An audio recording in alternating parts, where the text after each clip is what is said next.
see a large appear on the horizon. You're surrounded by journalists. Hold your position.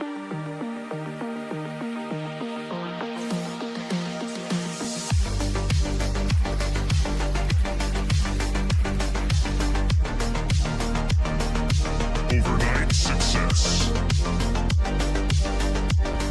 The Blazonator 3000.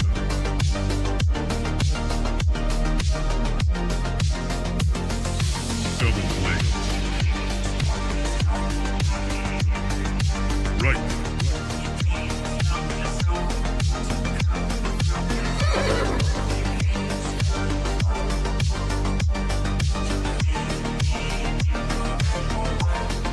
That's misinformation.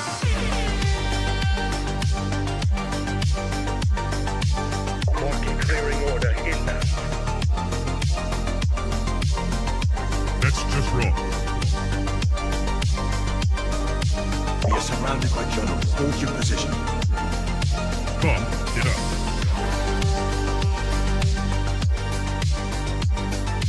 Trust the experts. Vibe coding. We are experts. Founder mode.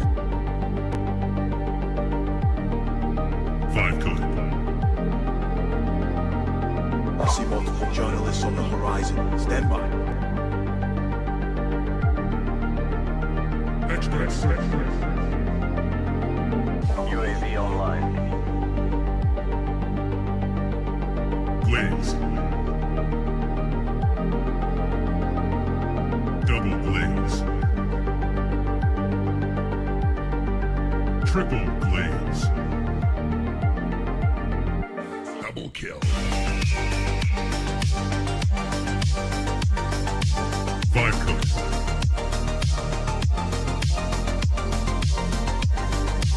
Wrong.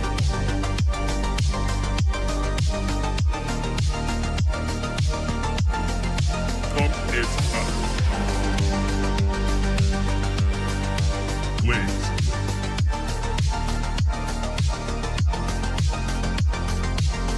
Team deathmatch.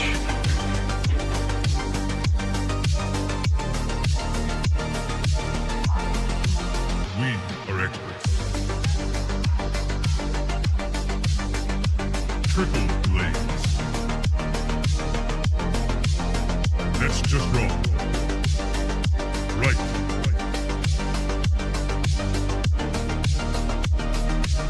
Marking clearing order inbound. Come, get up.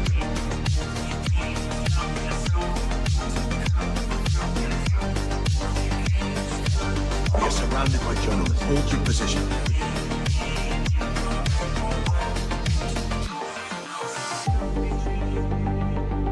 Strike one.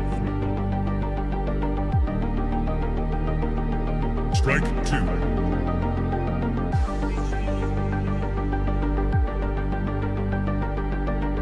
Activate Golden Retriever mode.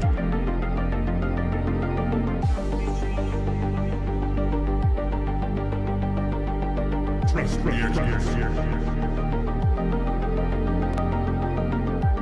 Marking clearing order inbound. Vibe coded.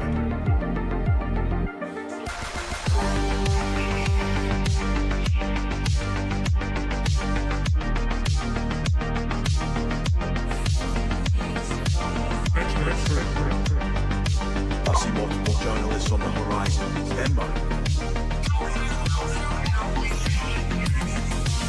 Founder mode.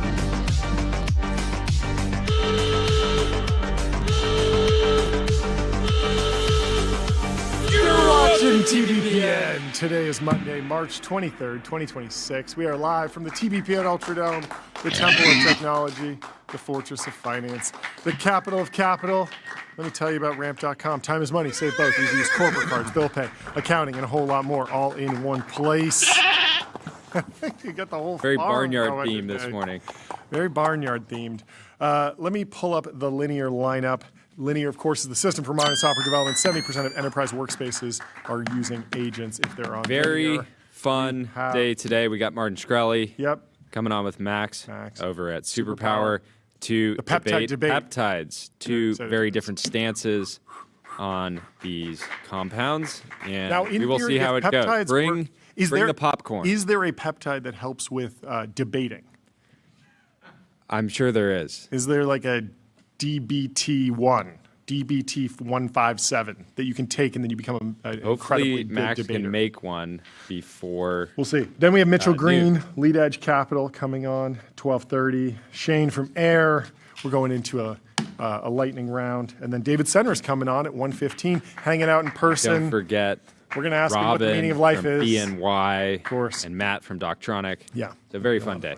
Anyway, over the weekend, you watched this live, right? Elon Musk, the CEO of Tesla, the CEO of SpaceX, got some folks together, gave a big keynote presentation about his vision for the future. Basically, something that looked like an Ultradome. It did look like an Ultradome.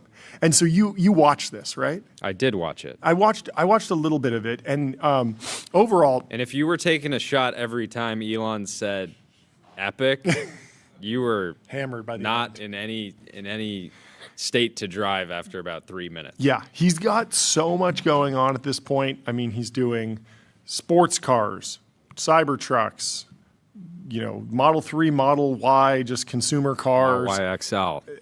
Space internet, space data centers, space launch capacity, point to point. He's going to take us on a rocket from New York to Tokyo in an hour, 30 minutes. Neuralink, brain chips, tunnels. These Elon projects have just gotten bigger and bigger and bigger. Of course, he owns X and Twitter, XAI, training foundation models, trying to make a consumer app where you chat with it as well as solve math and physics.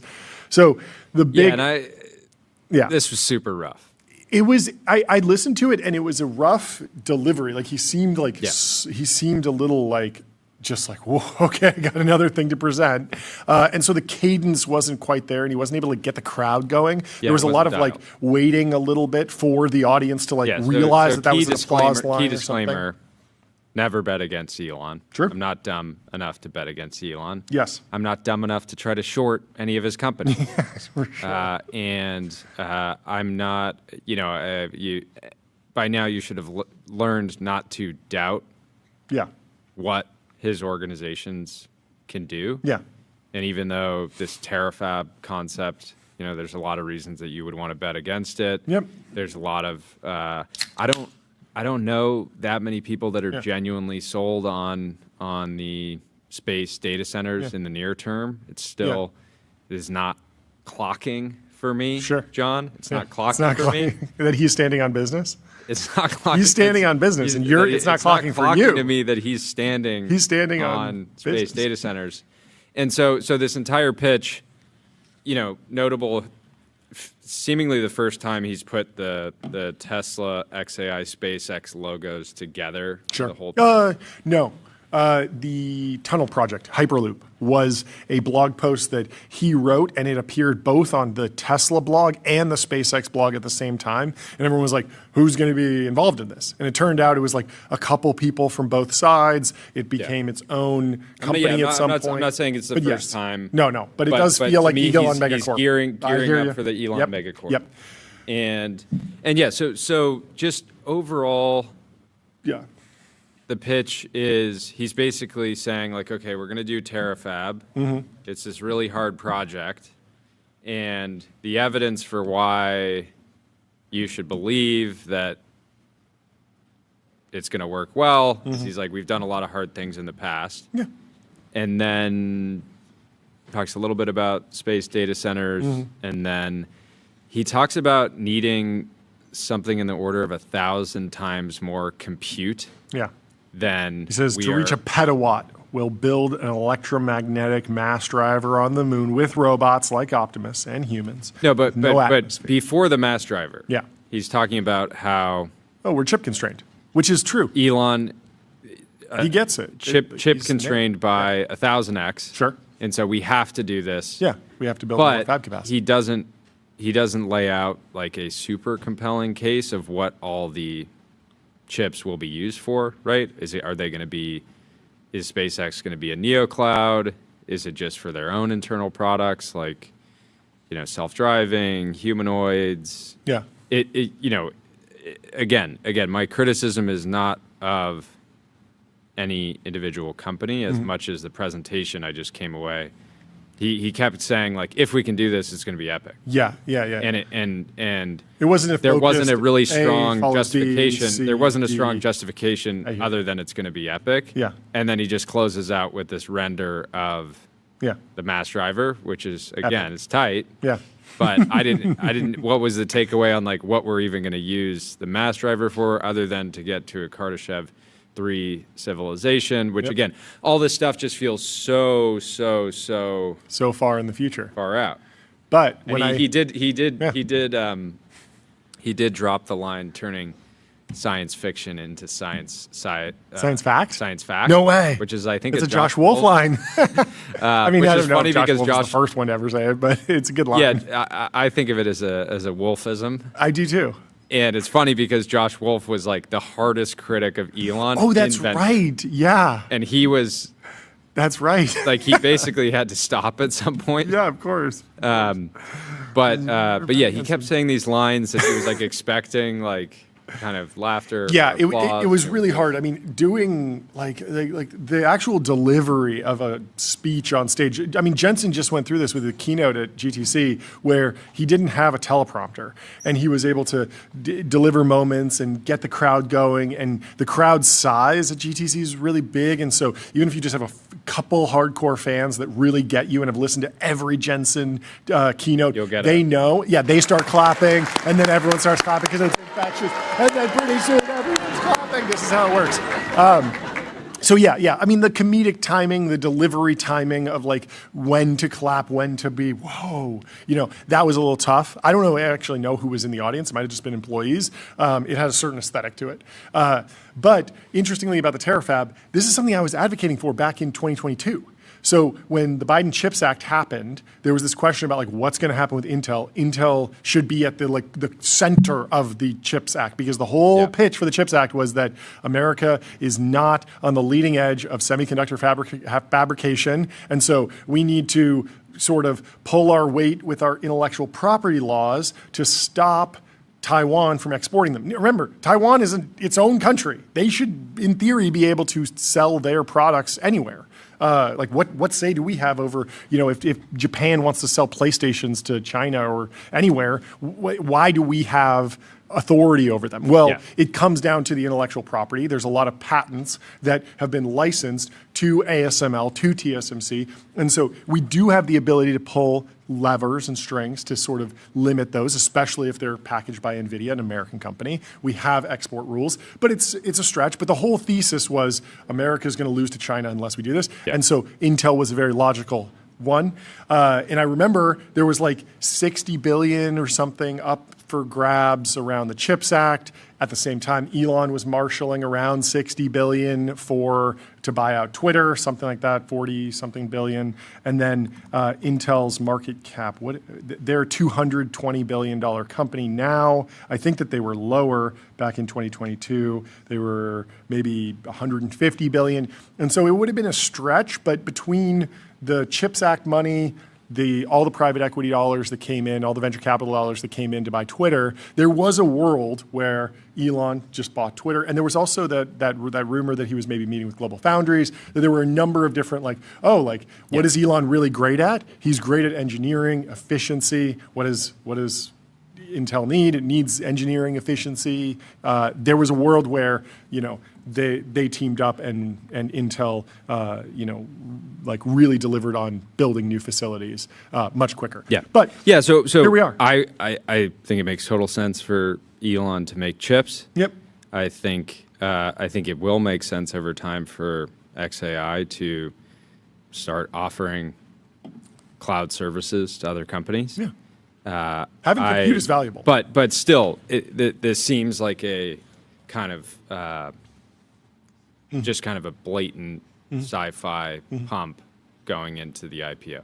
Maybe. I will take the other side of that. But first, let me tell you about CrowdStrike. Your business is AI. Their business is securing it. CrowdStrike secures AI and stops breaches. And let me also tell you about the New York Stock Exchange. Want to change the world? Raise capital at the New York Stock Exchange. Hopefully, And we'll we see. have BNY was the first Bank of New York, Yes. was the first company to go public Yes. on the New York Stock And we Exchange. have them joining later today. So the other side of this is that it is good to have a long-term vision, even if it is decades away. And that's what mass driver on the moon is. It's not going to be realized this quarter. It's not going to be realized this year. Probably not even this decade.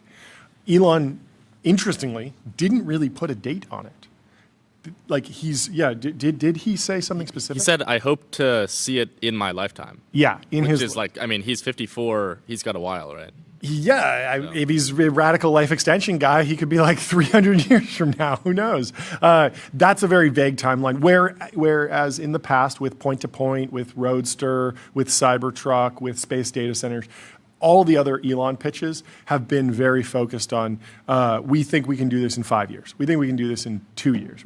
And he always gets criticized for being Elon math, too aggressive. But then history's shown that he overpromises, underdelivers, but he typically does deliver eventually.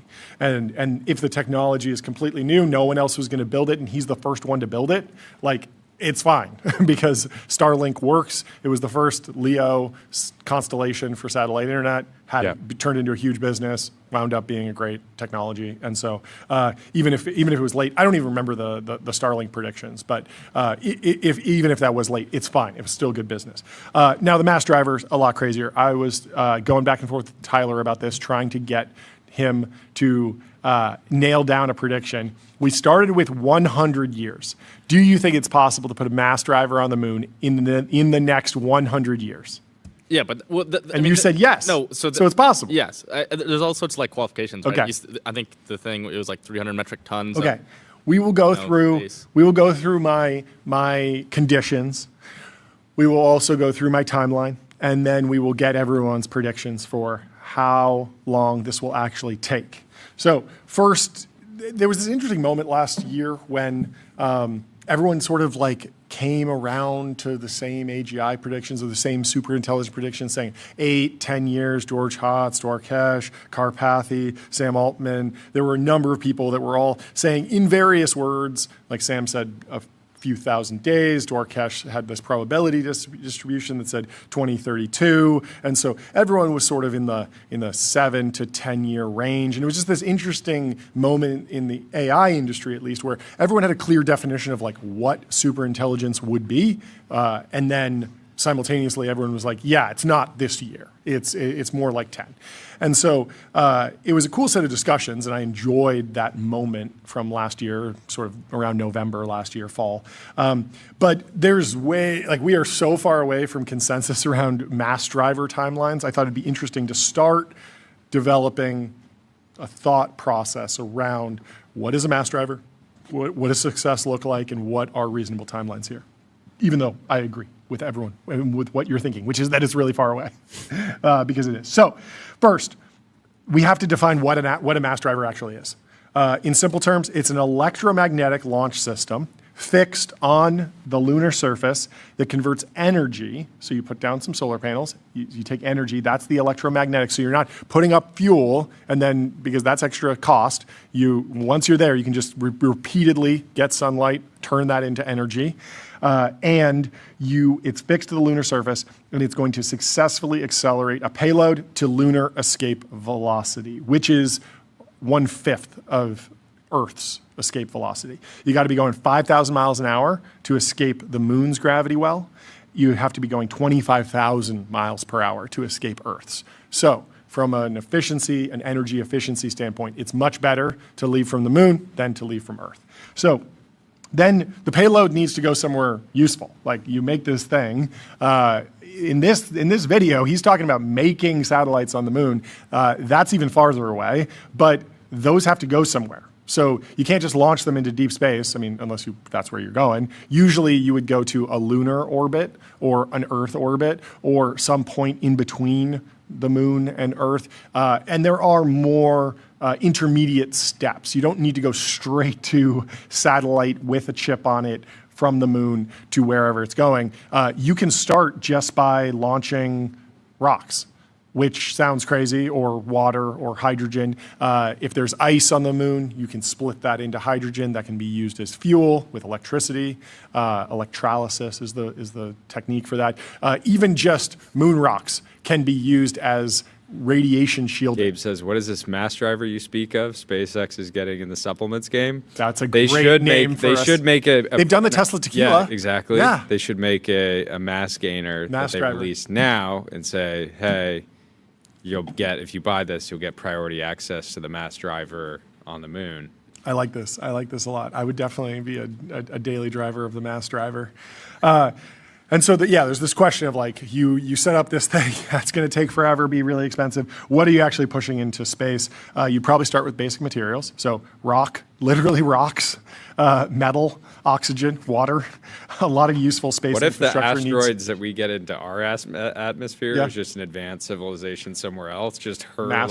Mass driving? I saw We're like, yeah, hilarious- we're downrange, guys. Relax. I saw a hilarious take that the first UFO that will arrive on Earth will just be a car guy from another galaxy who like got into building a crazy, supercar effectively. Just taking it out on and a somebody's cruise. like, you can't get to Earth in that thing. That's too modded. That's too crazy. You're gonna break down. There's no way. And he's like, I'll show you. You're going to be too old by the I'll time show you get there. I'll show you. I've modded this thing.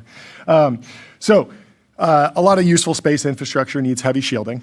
That means water, regolith, other dense materials are good for shielding humans and sensitive equipment to radiation. There's been a lot of fear around the radiation around affecting different instruments or humans in space. So you wrap them in moon dust or water, and then that reflects or diffuses the radiation. You can also potentially get propellant from the moon. If you can extract water from ice from the moon, especially near the poles, that water can support people because you can drink it. Or you can split it into hydrogen and oxygen for rocket propellant. So here are the 4 conditions I think need to be met in order to say, yes, we have a working mass driver on the moon. This is how I'd formulate this bet with Tyler Cosgrove over there. 1, you need a permanently installed electromagnetic launcher, and it has to be on the lunar surface. This should be obvious. 2, it has to launch at least 300 metric tons over a 12-month period. This means it's driving significant mass, not just test payloads. Let's aim for 95% mission success and at least 200 launches per year. Failures are going to happen, but we want to get this reliable and at commercial scale, and that means that it can't be breaking down all the time. Lastly, the mass launched from the moon has to actually be put to use. You can't just have this demo unit that's just blasting rocks into the sun. It's got to go to something useful. And that could just be water that's going somewhere else or rocks that are going somewhere else. But it needs to be like we're catching them somewhere. There's a reason that it's going there. How do you adjust the direction?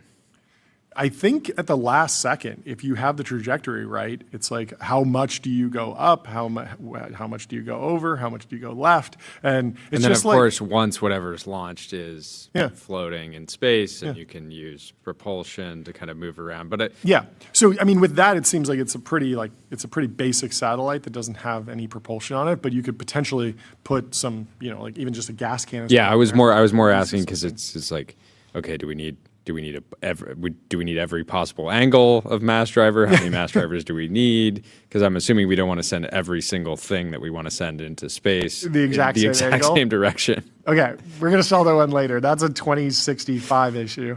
We'll get there. Quickly, let me tell you about public.com. Investing for those that take it seriously. Stocks, options, bonds, cryptos, treasuries, and more with great customer service. And let me also tell you about Shopify. Shopify is the commerce platform that grows with your business and lets you sell in seconds, online, in store, on mobile, on social, on marketplaces, and now with AI agents. So, once all 4 of those conditions are met, it will be hard to argue that we're in some sort of demo phase or publicity stunt. We know we love a publicity stunt, but this needs to be actually commercial. I'm looking for Model 3 level success, not Tesla Semi level success. I want to see this actually working, reviews, economics. I want other companies being like, yes, I benefit. I'm a buyer of mass from the driver. So how long will this take? My you should base case? you should put the goalposts on the mass Ooh. driver because the way that you keep moving them. Okay, I'm moving the goalposts on this. I feel like I'm just trying to dial. Oh, the it needs to be goalposts. economically viable. I mean, what Elon showed was extremely economically viable. If you're just up on the moon and the moon's just producing satellites with chips that are fabbed and they just go into space, like that's extremely economically valuable. As long as you can get the cost down. Yeah. And build it in some reasonable amount of time. And it's going to take a long time. So how long will it take? I put the over-under at like 15 to 20 years, which is about as aggressive as I could get. I think Tyler's going to take the other side of this. Well, I'm going to take the over. You're going to take over 20. 15 years is, I think, kind of crazy. 15 years is a blink of an eye. It really is. Well, personally, I think I'm a bit more AGI pilled than you, Tyler. Okay. So. Okay. Well, let's go through the six steps. Just say The you six lost steps. faith. The 6 steps. 6 steps. Okay. So first off, we got to get to the moon. We can't really get to the moon right now. We're pretty close with like really small payloads. We need reliable, heavy lunar launch capacity, and that's going to take some time. So Starship needs to be refueling in orbit, landing on the moon with and without crews, because you're probably going to need some humans up there, some robots, and we need to start routine cargo flights to the moon. So this is straight up like 3 to 5 years away, like minimum. Then you need to build the power infrastructure. So mass driving hogs electricity. You need to deploy a 100 kilowatt solar array, then build out energy storage systems so you can burst power during launches and ultimately scale to multi-megawatt continuous power generation plant. So that's another couple of years, because once you're actually going up and back, you have to put down a bunch of solar panels, stored in batteries, and then the batteries need to be able to deliver a lot of power all of a sudden. Now this is what the Tesla does, right? You can charge your Tesla Model S Plaid off of solar panels. It'll take, a couple days. And then when you're ready to go 0 to 60 in 2 seconds, like it can deliver that energy very, very quickly. And that's what you need for an electromagnetic mass driver, because it's a rail gun, basically. So yeah, and to SpaceX team's credit, a lot of this stuff can be done in parallel, right? By the time, like I would hope that 5 years from now, Optimus is quite good, functional, valuable. Yeah. At that point in time, maybe we can get to the moon and back. And I've talked to SpaceX folks who have been working on putting solar panels out on Mars. The problem with Mars is that it's farther away from the sun, so you have to put out a lot of solar panels. And that's why maybe they're thinking nuclear on Mars. But it's not like they've never thought about how do you deploy solar once you get to another celestial body. They've been thinking about this for at least over a decade that I know of. So robotic construction capacity, you got to get autonomous construction rovers at least up and running to lay the electromagnetic track. You have to solve for all the insane forces during high acceleration, deal with thermal expansion. So you're basically laying train tracks that have electromagnetic coils in them, so they're way more particular than just like railroad tracks. But then those coils, all that infrastructure has to deal with being negative 280 degrees Fahrenheit during the night and then positive 260 Fahrenheit during the day, I think. So like massive, massive temperature fluctuations, and that means everything expands, contracts. If you have metal there, it gets brittle during the night, it gets warmer during the day. That's maybe 3 years of work, maybe a lot more, who knows? Then you actually have to build the mass driver on Earth, because you don't have the infrastructure to build anything up there yet, so you have to build most of it on Earth. You need to ship hundreds of tons of superconduction coils to the moon. The physics behind all this stuff actually comes from a Navy scientist back in the 1970s, and so we know that isn't his pitch? We're just going to drop a bunch of robots on the moon, and they're going to just like mine and refine rare earths, and then build out the manufacturing facility with those rare earths, and like just kind of become a self-replicating civilization, fully autonomous civilization. Like I thought the whole pitch was that we didn't have to send coils. I think we definitely have to send like close to finished goods. I would be very surprised if you can go and just scoop up some lunar regolith and be like, okay, step 1, make a wrench, make a hammer. Okay, now I have a hammer and a wrench. Now let's make some rebar. Let's make some cement. All of that is you would just logically you would pull it forward by delivering some of that pre-made because it's just one extra SpaceX launch to get up there and then have, a CNC machine or something. I don't know, whatever you put up there. Like you're not going to go with nothing. So you're looking at another 5 years here, at least. You'll need dozens of dedicated cargo flights just to get the several 100-ton system up there.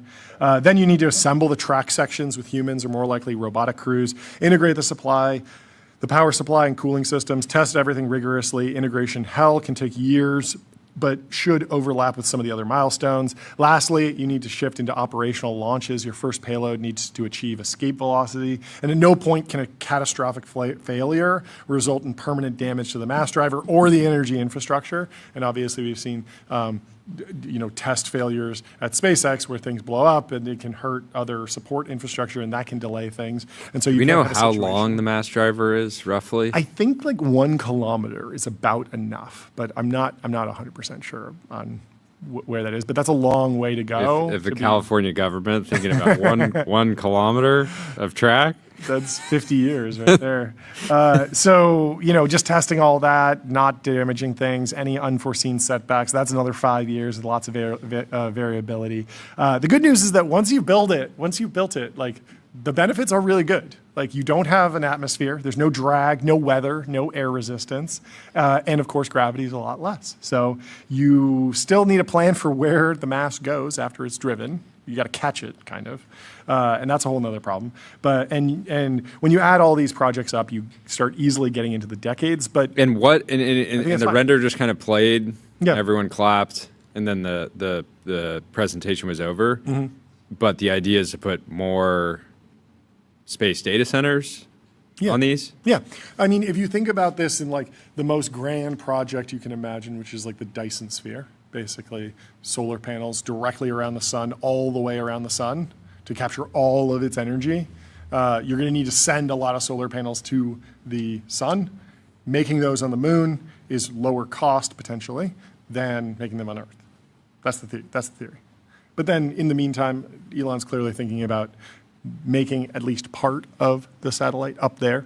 And then, I mean, you could ship up the chips and just make the housing up there if that's the heaviest part. You could make the more economically precise, valuable piece up here. Drop off a bunch of chips, drop them into the actual housing that's been made, and then launch those into orbit. There's a whole bunch of other. Yeah, but then you're sending chips from here to the moon, and then they're being sent back, right? No, they're not being sent back. They're being sent into various orbits.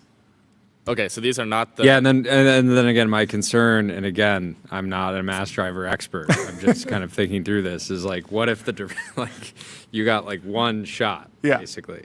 Well, I mean, the moon's like movements are pretty predictable. And it's not like the moon's just up there going crazy, right? Like the moon is like rotating on. It's like extremely predictable. It's perfectly predictable. You predict it hundreds of years. Yeah, and so if you have it lined up so that every day at least it lines up to be the perfect angle, then you just launch right then. I know, but you're saying we're launching them back into into Earth's orbit. Earth orbit, yeah. Toward where the SpaceX. Yeah, you are kind of round tripping, but it's the equivalent of like dropping a ball versus throwing it up. Like you're dropping stuff. No, the whole point is that more mass starts it seems up clear there. that it's going to require like the vast majority of the components for these satellites being made entirely on the moon. Otherwise, it could very well not make sense. Yeah, no, totally. There is no benefit to bringing a fully complete Starlink satellite up there and then driving it from the moon down to low Earth orbit. That makes no sense. The only thing that makes sense is if you're able to get something, like the vast majority of the mass, ideally 100% of the mass, from what's already on the moon, because that's already been driven up there. It's already at low gravity. Like the energy is stored effectively. I'm seeing a tourism angle when the mass driver is pointed back at the Earth to like be in a little like bobsled type thing, a little pod to be launched at the Earth, and then you kind of break through the atmosphere and then you parachute. Yeah. That could be good for like gender reveal birthday parties, Potentially. Yes.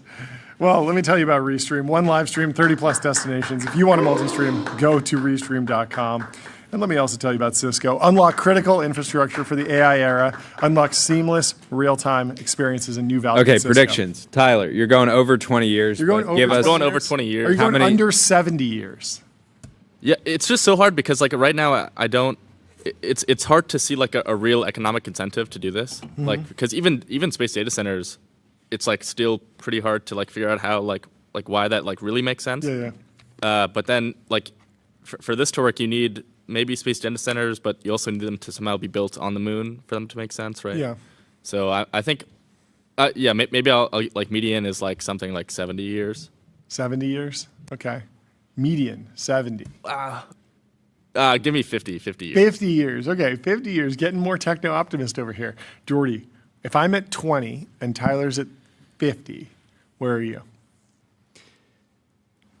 And while you think about it, let me tell everyone about AppLovin. Profitable advertising made easy with Axon.ai. Get access to over 1 billion daily active users and grow your business today. Okay. You got it? My concern is that an Elon, Elon is the I only. didn't specify Elon. Okay, Could be okay. anybody. No, Bezos could but beat I'm him. just saying there's a lot of I'm just saying mass driver on the moon. this needs an Elon-esque figure to accomplish. Yeah.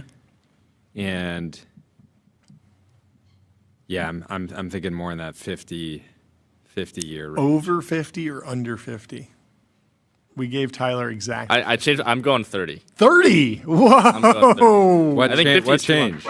Well, it's just like AGI is like basically here. There's no way it's going to take that long. There we You gotta figure it go. out, right? There we It- go. It's like everything will be so cheap. Okay, so that you it want- makes do you sense. No, want I mean I 40? was thinking 5 years. 5 years. I was thinking months, specifically 50,000 months. I mean, when OpenAI Codex 6 comes out, Yeah, totally Who knows? possible. Who knows One what's shot gonna it.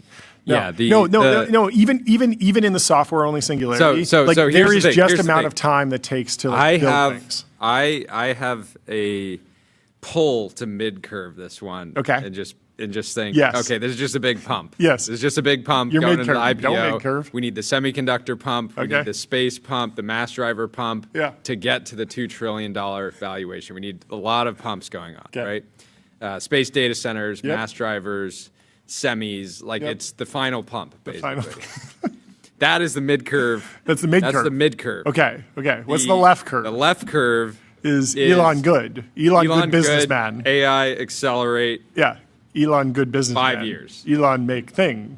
Elon put it thing in space. Elon do hard thing. Elon do hard thing. And then the right would be just like insane Yeah. AI acceleration. Yeah. What does Elon know? Yeah. And Who else is going to do it? He has all the infrastructure. He's cornered the launch market. He's shown a big track record. Yeah. the politics thing, Yeah. it's hard to see how real it is, Yeah. right? I don't know. Because these data centers on land do generate a lot of local revenues. Yeah. And there are going to be plenty of places that want them. Yeah. But it's so hard not to mid-curve. Well, while you think of your final estimate, knowing that I'm at 20, Tyler's at 30, and you are undecided, let me tell everyone about Gusto, the unified platform for payroll, benefits, and HR, built to evolve with modern small and medium-sized Okay. businesses. What's your final answer? 10 years 10 years. 10 years. until we have. 10 years. until we have. Elon's like, Jordy, that's too aggressive. I never said 10. Don't No, hold me to I this. said I'm maybe just in saying his lifetime. 10 years to an MVP. No. It needs to specifically be launching 300 metric tons, 95% mission success, 200 launches a year. It needs to be pumping mass. Never. It needs to be driving. Never? Never. I think No, I think pumping mass, driving mass. driving mass. It's got to be. I'm thinking 2100. Okay. Based on just average life expectancy, he's got another 20 years. 54, average life expectancy is 75, 76. He has access to all sorts of stuff, Could go for 30, could go for 40. Plus, you forget that, Apple introduced products after Steve Jobs passed away. Like companies continue to exist. And projects will be picked up. There will be other competitors. This isn't even specifically an Elon thing. This is a humanity thing. I think there actually is like a. What about China? Like China could do it. maybe if there's some economic incentive found on Mars or like asteroid mining, like it actually does make sense to launch from the moon, right? Because it's like so much easier. Yeah. It requires way less energy. Yeah. So 2100. 75 years. 75 years. There is another mass driver idea, which is you build this, you take a shuttle to the moon, and then if you want to go to Mars, you are mass driven from the moon to Mars. Ryan says, Roadster has been 10 years since they sold out pre-orders. This isn't going to happen. The Roadster is happening. Ryan, is it never going to happen? Like you would say Roadster's not going to happen. I mean, Roadster could just get completely canceled, but no one does it. I'm not even saying Elon. I'm saying humanity, mass driver, moon, over, under 2100. 75 years. You got 74 years. Seems possible. I don't know. Okay, which one do you think we'll do first? What about mass driver on the moon? So here's the thing. You have to make so many you have to come to terms with so many incredible technological leaps to get to the point where the mass driver on the moon is mass driving. Yeah. Assume we get all those leaps, can we not just mass drive from, let's say, the Earth? I don't think so. I mean, there's a company that's doing 25,000 miles per hour. There's a company that's doing this called like spin launch. The fastest plane is like that NASA plane. It's like 7,000 miles an hour. 7,000? I thought it was like a couple thousand. I don't know. Let me fastest confirm. plane. Yeah, look up the fastest plane. We'll tell you about the McCallop default, which Andrew McCallop, friend of the show over at Varda Space, was in The Economist. The cost of a 1 gigawatt data center in space, he pegged it at $50 billion. StarCloud is aiming for $16 billion. StarCloud at $200 a kilogram is around $10, $11 billion per gigawatt. SpaceX is trying to do it for under 10. Fastest aircraft speed ever recorded is Mach 9.6 by an unmanned NASA X-43 scramjet on November 16th, How fast is that? 2004. It's nearly 7,000 miles per hour. Okay, so we got to 5x that or something to get to 4x that to get to escape velocity, to just like do the thing from Interstellar and just drive the plane into the atmosphere and just go to space. Maybe. Do you think we will have mass driver on the moon first, or mass driver on the moon first, or ZIT says the mid curve is definitely right. Okay, Total victory. mass driver on the moon first, or Atlantis first? Atlantis, full society of people living underwater in like some sort of glass dome, where it's fully sustained. You can move there and be like, yeah, I got a buddy who moved to the new Atlantis, and I haven't seen him in 3 years. He's just been down there, happy, living life. Which one do you think happens first? I've been very bullish on Atlantis data centers. Yeah, Atlantis data centers. Atlantis data centers actually make a ton of sense, right? Don't you get a ton of cooling for free? Yeah, there's like all sorts of stuff that you get no energy. No, the vents. The vents? Geothermal. Okay. No one's talking about underwater data centers. No one's doing this. Call up James Cameron. He'll be on this. Let me tell you about Vibe.co, where D2C brands, B2B startups, and AI companies advertise on streaming TV, pick channels, target audiences, and measure sales just like on Meta. And let me also tell you about Phantom Cash. Fund your wallet without exchanges or middlemen and spend with the Phantom card. Okay, so we have... It's so hard to be Barrett on the Technology Business Programming Network. I'm sorry, everyone. I'm sorry. We got a D-cell over here. Yeah, we got a D-cell over here. True D-cell with a crazy IP doom over here. No, I mean, 2100 is pretty acceleration pilled if you look at the fact that going to the moon is now a lost art that we're trying I've talked to a lot of people in in tech that say the 2100 milestone is Dyson Sphere. And so like you probably get the mass driver before you get the Dyson Sphere. like full Dyson Sphere. Full, maybe over 50% coverage. Yeah. 2100 because like this is based on super intelligence. Yeah, well, this is like, you know, singularity. Every AI company is a Dyson Sphere company. At the end of the day, Yeah. potentially, yeah. And then the question of what is it? Kardashev 1 is all the sunlight that falls on the Earth. Kardashev 2 is all solar panels all the way around the entire sun. So we get the sunlight that doesn't just hit Earth; it also hits Mars, also hits the backside. You know, you get all of that power. So much more power than just Kardashev 1. But then I think Kardashev 3 is you're harvesting energy from every sun in your not your solar system, but your galaxy or something like that. Like everything in the Milky Way. It gets really crazy. In the galaxy. In the galaxy. And that's a lot of power. By then, it's totally possible that like you won't be able to tell the difference between like AI generated imagery and like real imagery. With that much power, it's entirely possible that it could be funny. It'll be able to automated workflows. It'll be able to do high school level homework for sure. reliably. For sure. Well, we have a related prediction from Kalshi about Tesla. Will the Tesla Optimus be released this year? It's sitting at a 25.4% chance, and it jumped a little bit. Just over the past week, it was down at 19%. It's pumped to almost 30%. Now it's down at 25%, based on the more recent announcements from Elon Musk. Anyways, to end on some positivity, Yes. I am glad that Tesla and Elon Inc. are going to be focused on chip manufacturing. Mm-hmm. I think we'll get some real progress there, and it is good for America. It's good for the world that they are choosing to work on this very hard problem. I agree with that. I had a different positive conclusion as well, which is that I think it's fine to think in decades and share a vision that is decades away.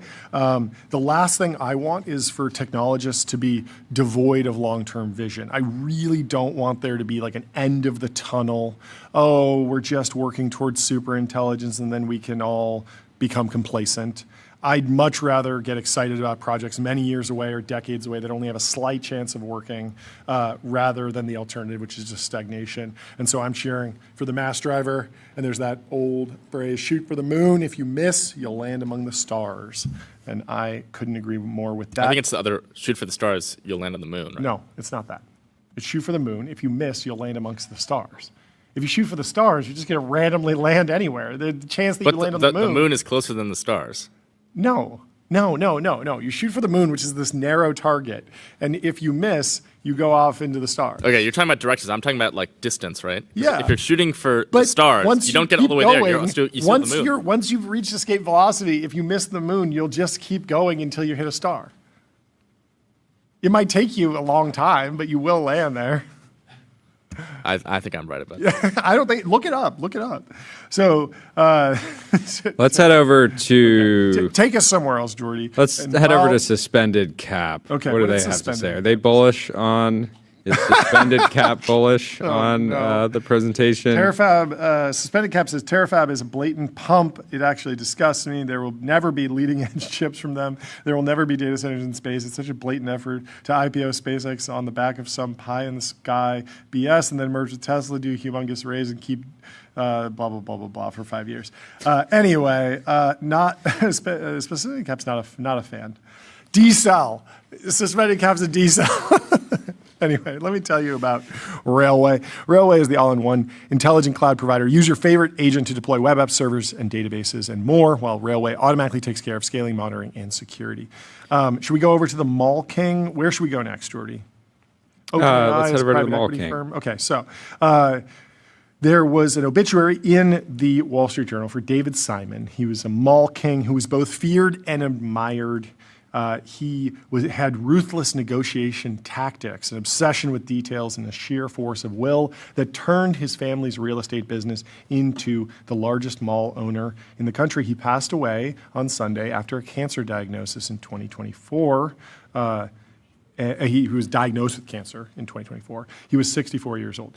During his more than three decades as Simon Property Group's chief executive, the inveterate dealmaker gobbled up competitors and defied critics who said malls were obsolete. Over a decades-long buying spree, he cobbled together an empire that spanned 250 properties and 206 million square feet, giving Simon control of more retail space than anyone in the world.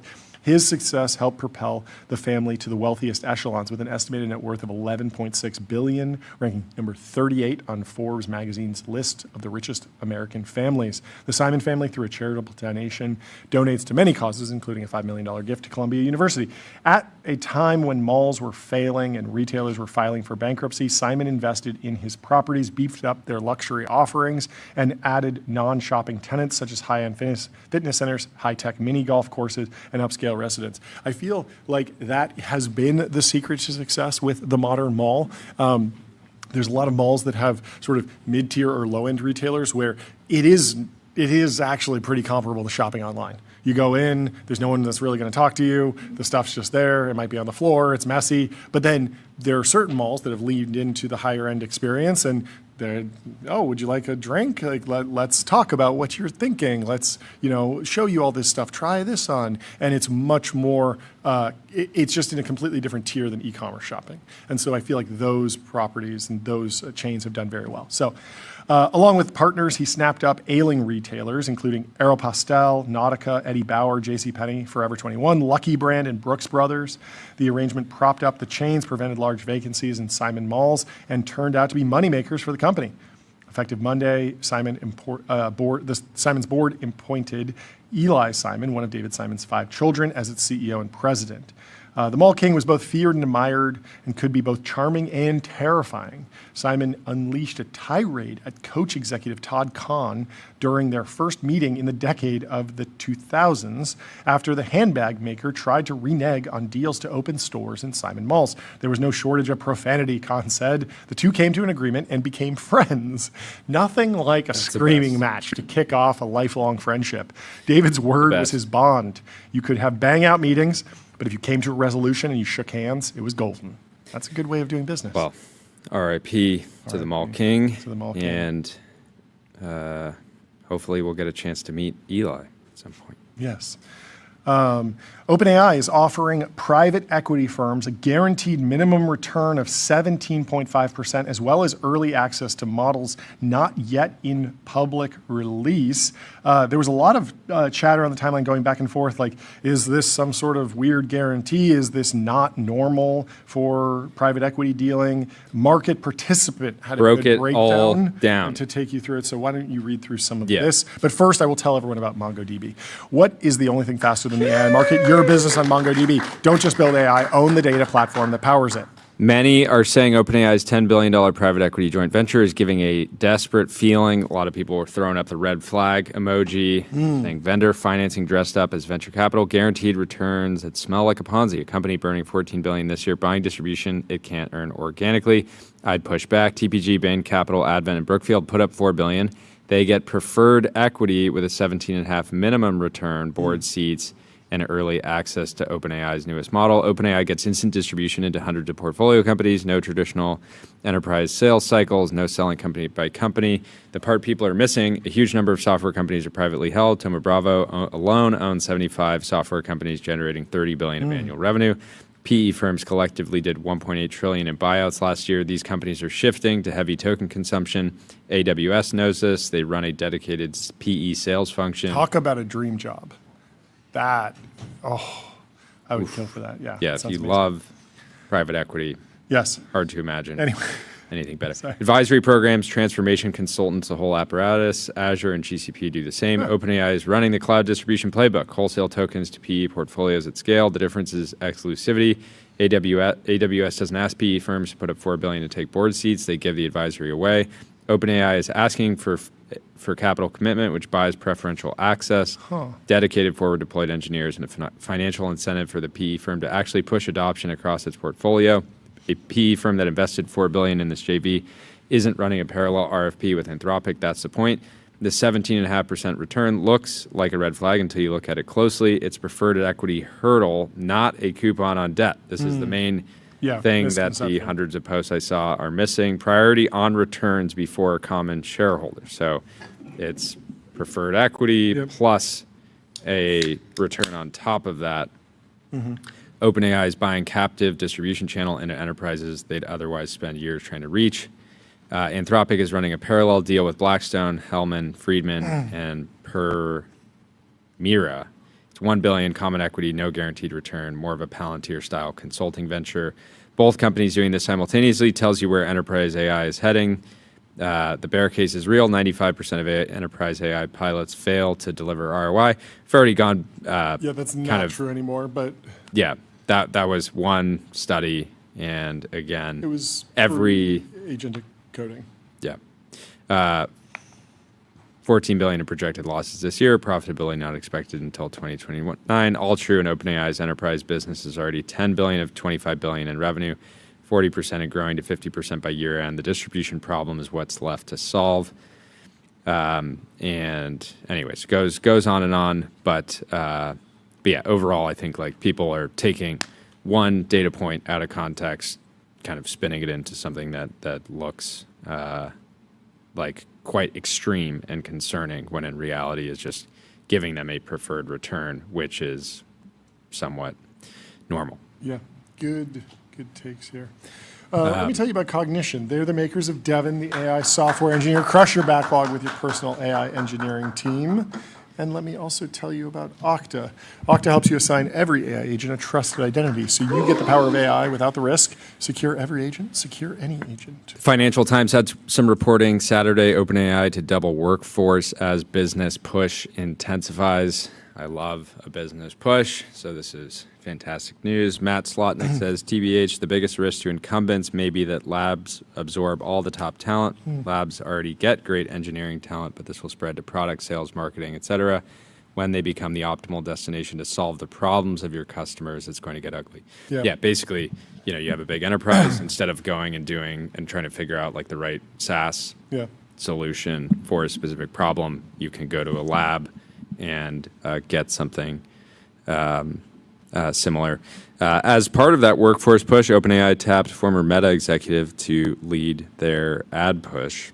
Yeah, why is no one talking about Dave Dugan?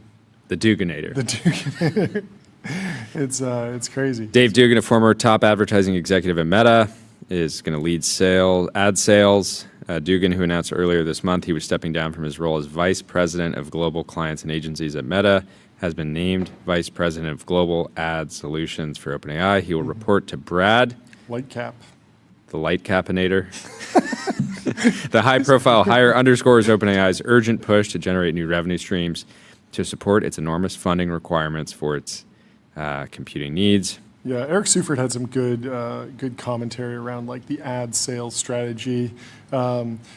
People were complaining that like the advertisers that bought the first ad campaigns on ChatGPT said the process was low tech and that they haven't received much data showing if their ads worked. Two executives at agencies working with early ChatGPT advertisers said they haven't yet been able to prove the ads have driven any measurable business outcomes for their clients. Eric Seufert over at Mobile Dev Memo shared two thoughts on reporting that early ChatGPT ad campaigns lacked performance data. One, this is to be expected. Any early offering will feature limited functionality. Early adopters should be prepared to fill measurement gaps themselves with polling, or any other sort of pixels or tracking. You should be able to work this together. There's been plenty of times. This was the early podcast ads. You'd run a bunch of podcast ads and be like, okay, some people use the coupon code, but a lot of people don't. What multiplier should I apply to that? And then you'd wind up surveying your customer base and being like, wait, we spent 10% of our marketing budget on podcast ads, but 20% of our customers said they found out about us from a podcast. Like, maybe we should spend more there, right? And that's the role of a good ad agency. Measuring incredibly asserting performance is precisely what ad agencies are paid to do, says Eric Seufert. He says, if an ad agency says it can't provide performance data because the channel doesn't provide it, it is merely a media buying intermediary. If you're an ad agency, you got to figure out whether or not the ads that you pitch to your clients are actually working. Quickly, let me tell you about 11 Labs. Build intelligent real-time conversational agents, reimagine human technology interaction with 11 Labs. Mark Zuckerberg. Big scoop. Huge. From Megan over at the Journal. Mark Zuckerberg is building a CEO agent to help him do his job. Employees are also adopting AI agents and AI tools internally, namely MyClaw, My Doom. And Second Brain, in a bid to speed up work as they get graded on AI use. And so, Tyler, where's our MyClaw and our Second Brain? I think and it's our co-host ChatGPT. Yeah, I don't know. I'm so interested to know what Mark Zuckerberg is prompting. Hope's Revenge says Z-Stack. Yeah, it is. Honestly, Z-Stack. Zuck's Z-Stack is like, it's like God Zuck mode. I mean, it does make sense in his position to have a model that's fine-tuned on the internal KPIs, the internal org chart, all this information that's private, and he probably doesn't want to hand that off to another lab that's just going to maybe look at the data and be like, oh, okay. So Mark Zuckerberg just asked, how do I poach from all the other labs? Maybe we should go on the defense today. But there's got to be so many other questions that he's asking all the time when you're walking into a meeting with executives. You want to know, well, how is this division performing? How much money am I spending on Meta Ray-Ban displays? What's the turn rate? Who are our biggest partners? Yeah. There's a million questions. Yeah, we're joking around, but Z-Stack does make sense. It does make you sense. You should be able to I have think God it makes mode. sense. Yeah. And I mean, this has there are companies that are starting to do this where they're pitching their agent stacks for CEOs. Bordy is sort of one version of that, right? But there's more and more people that are like, okay, we will come in and fine tune something for your organization specifically, and maybe do that on the fly. Maybe that's just ChatGPT Enterprise or Anthropic Enterprise or whatever. But Zuck clearly wants something built from the ground up, and it's also a great product demo because if it works really well for him, then it can probably, the lessons and the learnings from there will probably apply to other people in the ecosystem. So the agent, which is still in development, is currently helping Zuckerberg get information faster, for instance, by retrieving answers for him that he would typically have to go through layers of people to get. Zuckerberg's agent project reflects a drive across the 78,000 person company to accelerate the pace of work, eliminate layers from its organizational structure, and change the day-to-day jobs of its employees to remain competitive with AI-native startups with much smaller staffs. The company views AI adoption as critical to the future of success. Zuckerberg has been spending more time coding recently. He previewed some of the efforts at the company's earnings call in January. Quote, we're investing in AI native tooling so individuals at Meta can get more done. We're elevating individual contributors and flattening teams, he said. If we do this, then I think we're going to get a lot more done, and I think it'll be a lot more fun. I love that. We have our guests in the Restream waiting room, I believe. First, let me tell you about Plaid. Plaid powers the apps you use to spend, save, borrow, and invest, securely connecting bank accounts to improve money, fight fraud, and improve lending now with AI. And let me also tell you about Gemini 3.1 Pro with a more capable baseline. It's great for super complex tasks like visualizing difficult concepts, synthesizing data into a single view, or bringing creative projects to life. And without further ado, let's kick off the peptide debate. Welcome to the stream, guys. How are you guys doing? Hey, how's it going? You guys. Thank you so much for taking the time. Why don't you both start with an introduction on yourself and maybe your core thesis around peptides? Martin, why don't you go first? Oh, Max. Okay, sure. Okay, let's start with Martin. Yeah. So I'm the farmer bro. I represent the interests and the Of the pharmaceutical industry. I guess viewpoint of the pharmaceutical industry, Sure. including, but not limited to Pfizer, Merck, Eli Lilly, et cetera. I'm sure those guys love that. And You're the face of pharma, whether they like it or not. there you go. Sort of a self-trained biopharmaceutical expert. I think I can speak at a pretty high level about every inch of the pharmaceutical industry. I've discovered brand new drugs. I've acquired drugs. I've commercialized drugs. I've just about anything you can do in the drug industry, I've done it. And so I'm very concerned about the peptide craze. I think it comes mostly out of psychological issues. which we'll discuss, the need for identity control, distrust of institutions, all kinds of things like that are leading to what we're seeing today. Great. And Max? Hey, I'm Max, former peptide skeptic turned peptide believer. I run a healthcare company called Superpower, and our thesis is that the health system today does a good job when you're sick. It doesn't do a fantastic job at preventing things and actually allowing people to be their best selves. I say a former peptide skeptic because they seem scary, and I say a converted believer because I spoke to dozens of doctors and heard hundreds of clinical vignettes from people who had their lives changed. Now, I don't believe all peptides are safe. I do believe we need more research. But I think there are a subset of things that have improved people's lives. I also think as a modality, peptides are one that are more interesting than before now that injecting is normal, now that wellness and optimization is normal, not just treating disease, and now that we have AI for things like computational discovery. So we're early, we need more research, but I think peptides are exciting. Martin, I'll let you just respond. Yeah, seems like you have you were something ready on to your go. mind. But it would be useful to at least define the conversation a little bit more, because when we say peptides, we could mean Ozempic prescribed by a doctor for someone who has diabetes and is very overweight.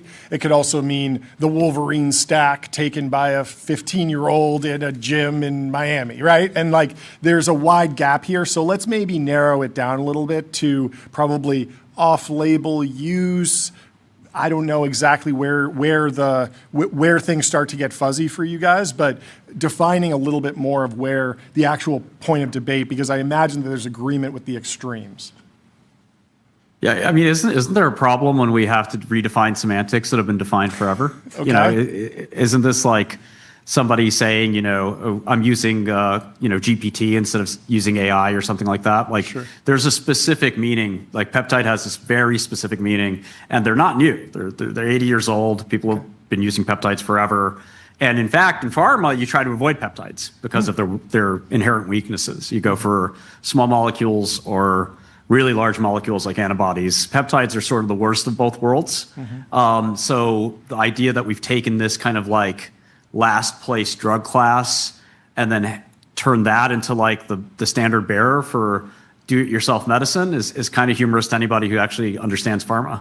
Except that the last drug class has the potentially most impactful drug of all time, or set of drugs of all time, the GLP-1 receptor agonists. So I'm not saying we only have peptides in the toolkit. I'm saying the genie's out of the bottle, and we cannot ignore peptides as a tool in the toolkit. Small molecules, just like, I guess framing it for people who don't kind of understand the difference between these things. Small molecules are made synthetically. Peptides tend to be derived from what already is happening in the body. Right? DNA is the building block of the body and encodes for RNA, which produces proteins and peptides. So these peptides are naturally occurring. Now, it can sometimes be hard to patent a naturally occurring thing. You can, but it's a little bit harder. Small molecules, on the other hand, are things that humans design to block biology, typically block something that is happening in the body. And again, I'm not saying small molecules are bad, but they're kind of the two different modalities we're talking about here. And we've seen one category of peptides, GLP-1s, already change the world. And my contention is that there are other categories of peptides that are under-researched, but have really interesting kind of clinical vignettes that might change the world going forward.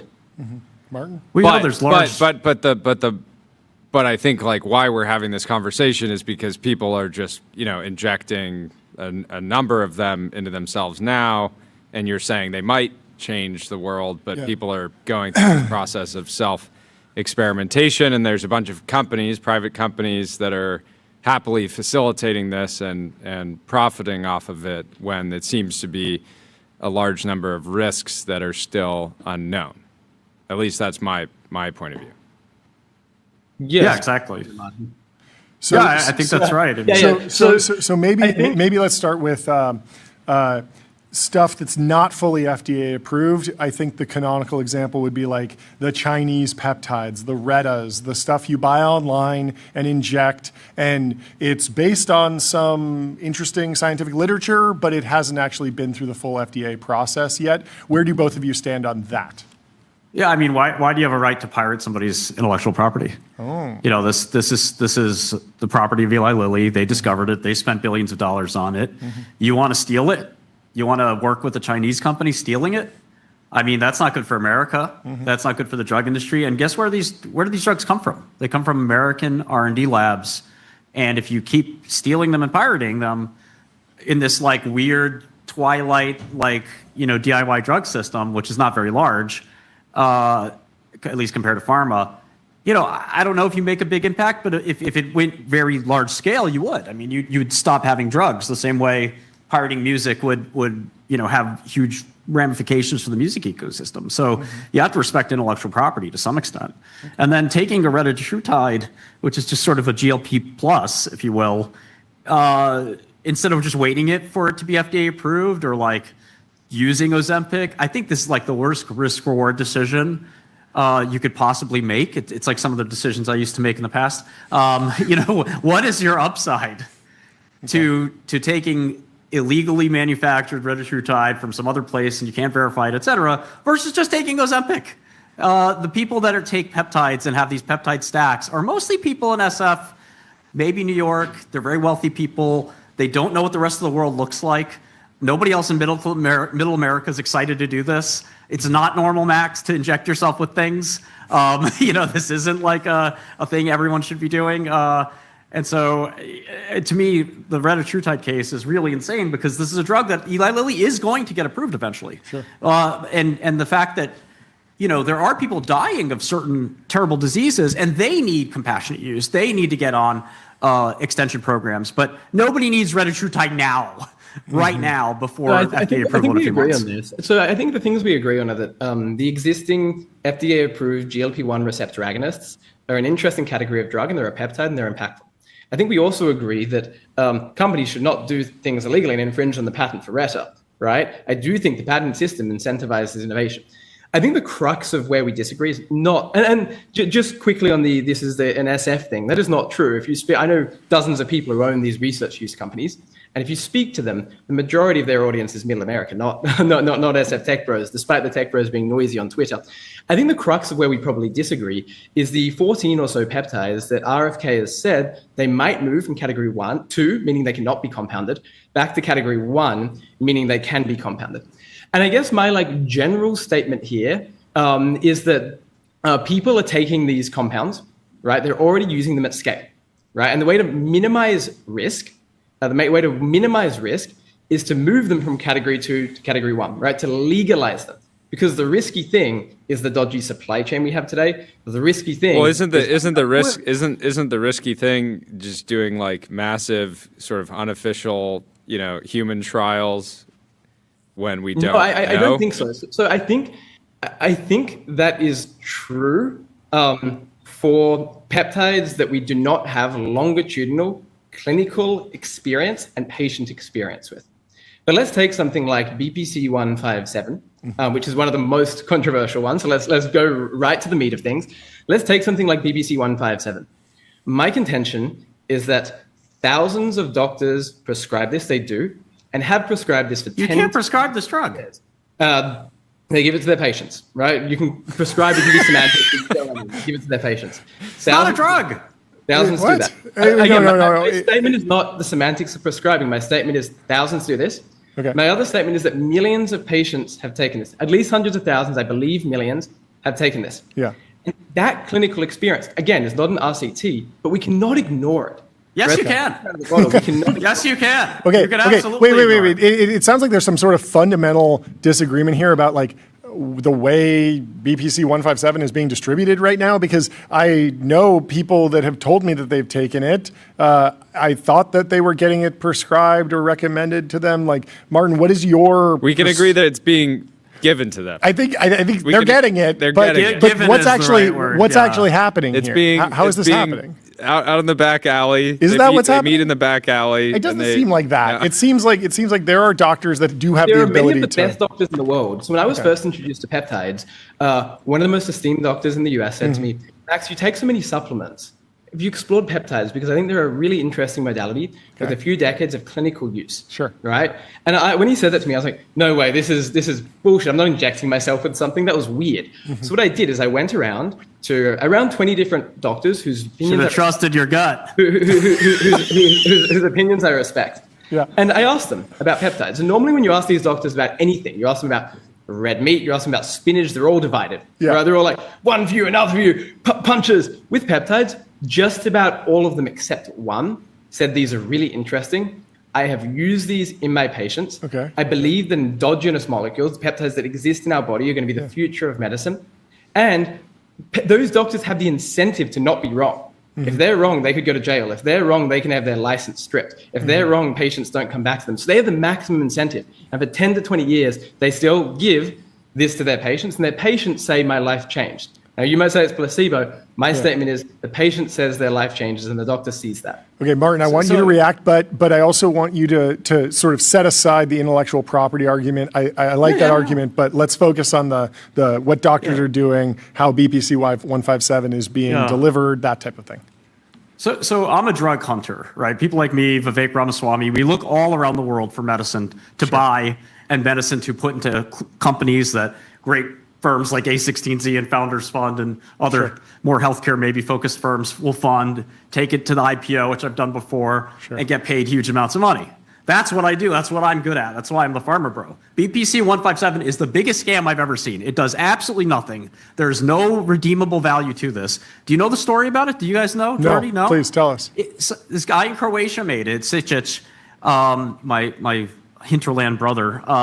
And, you know, the only publications about this drug are by him. Nobody else has published about this drug.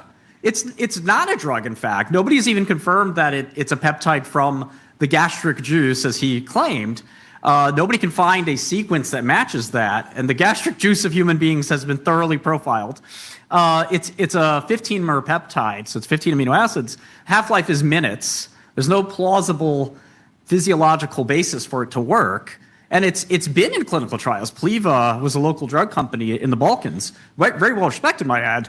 Pliva actually licensed BPC and tried to do clinical trials for it, and guess what? They failed. So this like weird like I do you want to think be it's a doctor placebo too effect? thing is. Do you think it's placebo effect? Because I've talked to people that say it's good for recovery, and I can imagine if you're sticking yourself with something, you might feel like I'm less sore today because it's just while you are recovering, you think that the drug is helping you, and of course it isn't. It's the recovery process you're going through, and there's an app for this. If you want to make real money, go make BPC in CGMP conditions and go do a clinical trial, and you can be $1 trillion company like Eli Lilly. Instead, you can putz around, buying fake Chinese stuff and then injecting yourself and dreaming that you're doing well. I have a drug here that if I take might also aid my recovery. No, get that out. Should I try this? Should I tell you that it worked for me? It's an N of 1. Oh my God, I did so great with this N of 1. It healed my recovery. Like, this is nonsense. This is not science. Science is controlled experiments that are well done, very carefully documented, and so forth. Why are we going backwards? Why do we go forwards in civilization and society? What is this urge by the Valley, and I blame the Valley, to go backwards Martin, in time and space? I hear of you, and I think other people have it, and we don't know whether these are placebo or not yet. We can't make a definitive statement. And we don't have the RCTs. Wait, but I thought you said there was studies done on BPC 157. No, there are no human studies done. There was one done by Pliva, and it failed. Pliva gave the one drug study. back. There are dozens of studies of drugs that become commercialized that previously fail. Anyway, my view is we don't know whether it's placebo or not yet. That is true, and some people will say it's placebo, some will say it's not. My statement is really simple, which is you can have Martin's view, or you can have the view of thousands of doctors who have used this for 10 to 20 years and have their license on the line. The view of millions of patients who talk about their lives changing. You can have that view. My dad's visiting from Australia, and he's been taking painkillers for the past 4 months and can't walk upstairs because his back is bad. He took BPC 157 for 3 days, and he said to me, Max, this is the first time in 4 months I haven't taken a painkiller. Again, I'm not saying this isn't placebo. I'm saying we don't know. What I'm saying is I am God. I'm really happy my dad's not on a painkiller. Right? My co-founder, he lost 3 organs in hospital. He had an autoimmune disease. They put him on biologics. He took BPC 157. He's off biologics and he doesn't have an autoimmune disease anymore. Again, put your- saying we need so I the would study. say We will put our put your money where our money- mouth is and fund the studies. Put your money where your mouth is, exactly. But we can't ignore the real world evidence. Again, Well, you are ignoring it if Don't you're not ignore putting it. your money where your mouth is. If you believe are. that's true. No, we are. No. We are. Do a clinical trial. we are. Tell me about it. We're in the process of chatting with the people required to set up a clinical trial for this because we will put our money where our mouth is because I've seen thousands of doctors, millions of patients, and even the FDA, right, who have said they're going to start legalizing this, even the FDA. Okay. But Max, Well, you can have your view, and I don't. That's okay. People will have that view. I will have an Max- opposite view, and I'll put my money where my mouth is. Max, you've never done a clinical trial before, right? You've never invested in drug companies before, but you want to do your first clinical trial on this drug, which you didn't invent. You know, you've heard anecdotal evidence about. Why? Because I have seen thousands of doctors, millions of patients over 1 to 2 decades, right? Go say to my friend, go back on biologics, go back to hospital, lose another organ. Go say to my dad, go back on painkillers every single day. I don't want my dad on painkillers every single day. Now, you might say that's placebo. I say I don't know. But I say with the evidence that we currently have, I believe there is more to You should support see. the You argument should that see it's what not this placebo. Galaxy gas does for me. It's amazing. With the Galaxy guys. Okay, It's Martin. really good. No, but what's your I- question? Is your question, Martin, more that like, okay, you No take pharma guy in their right mind would do this. Well, hold on. So no pharma guy would do it. Max clearly believes in this. And what is the intersection of these two things? Is it possible to do the type of study that you're talking about with Silicon Valley backing? Is a Sure. $30 million Series A enough Absolutely. to get started? More Or than do you enough. need to go to Wall Street, IPO, do the biotech thing? No, you can. I Explain. mean, plenty of private companies do this. Okay. There's hundreds, if not, actually, I would say there's thousands of private biotechs. Okay. Generally, they would pass on something like this. Well, yeah, because yeah. So there's no- why? So there's I this know body over of half anecdotal evidence. Yeah, unpublished Yeah, evidence. yeah. So certainly a But drug Martin's the hunt, o- certainly a Martin's drug your hunter statement, the would have looked at only this admissible already, evidence. right? Martin, is your statement the only admissible evidence is an RCT? Yes. And what about all of the examples of when something works? Before anything works with an RCT, there's a time when it works pre-RCT. Do you deny Yes, that? in animals. No, in humans, there are No, times in animals. when before there's an RCT, it Yes, works. it does happen sometimes, yes. Yes. Look, They're hormones being an example. intelligently, because they're does happen. intelligently designed drugs that were designed to do a specific thing, and they do the specific thing, and then they work. Yep. This is not that. And you think your statement, your singular statement of placebo outweighs the, again, we don't know, but I'm saying on the facts we have today, there is more to support the fact that this is more likely than not placebo No. than the No, alternative. I would bet anything. I would bet anything. No trial of BPC would work. Okay, I guess we'll see. What else? So Max, is Superpower facilitating people getting BPC 157 today? No, we won't sell anything that is not legal to compound. But I believe the FDA will make it legal to compound soon. And then you'd we'll be- sell it. And I believe the FDA should make it legal to compound because the genie's out of the bottle. People have seen their lives change and they're getting it anyway. What else? And my What else statement is are that what it else is- are you excited about? Because when people say people say peptides with an S, Yeah. so But BPC 157. Thymosin alpha 1 is fascinating, approved in 35 countries. I take it and I never get sick. I used to get sick 4 or 5 times a year. I had the most elaborate immune stacks. None of those elaborate immune stacks, the 100 things placeboed me. Thymosin alpha 1, everyone around me had COVID a few months back and I didn't get it. A bunch of people around me had influenza. I didn't get it. Every time I get a sore throat, I take BPC 157, Thymosin alpha 1, and the sore throat disappears. Now, this is a drug that is approved in 35 countries, right? Has some human data. Now, pharma in the US hasn't brought it through trials because they can't patent something that has existed for several years. So I think Thymosin alpha 1 is a really interesting one as well. Okay, Martin, your reaction. Yeah. Well, drug companies can and do patent things that have existed before. There's I a lot agree of with ways that. to do I did not say that. I said Thymosin alpha 1 in the form that is approved in other countries, they cannot patent.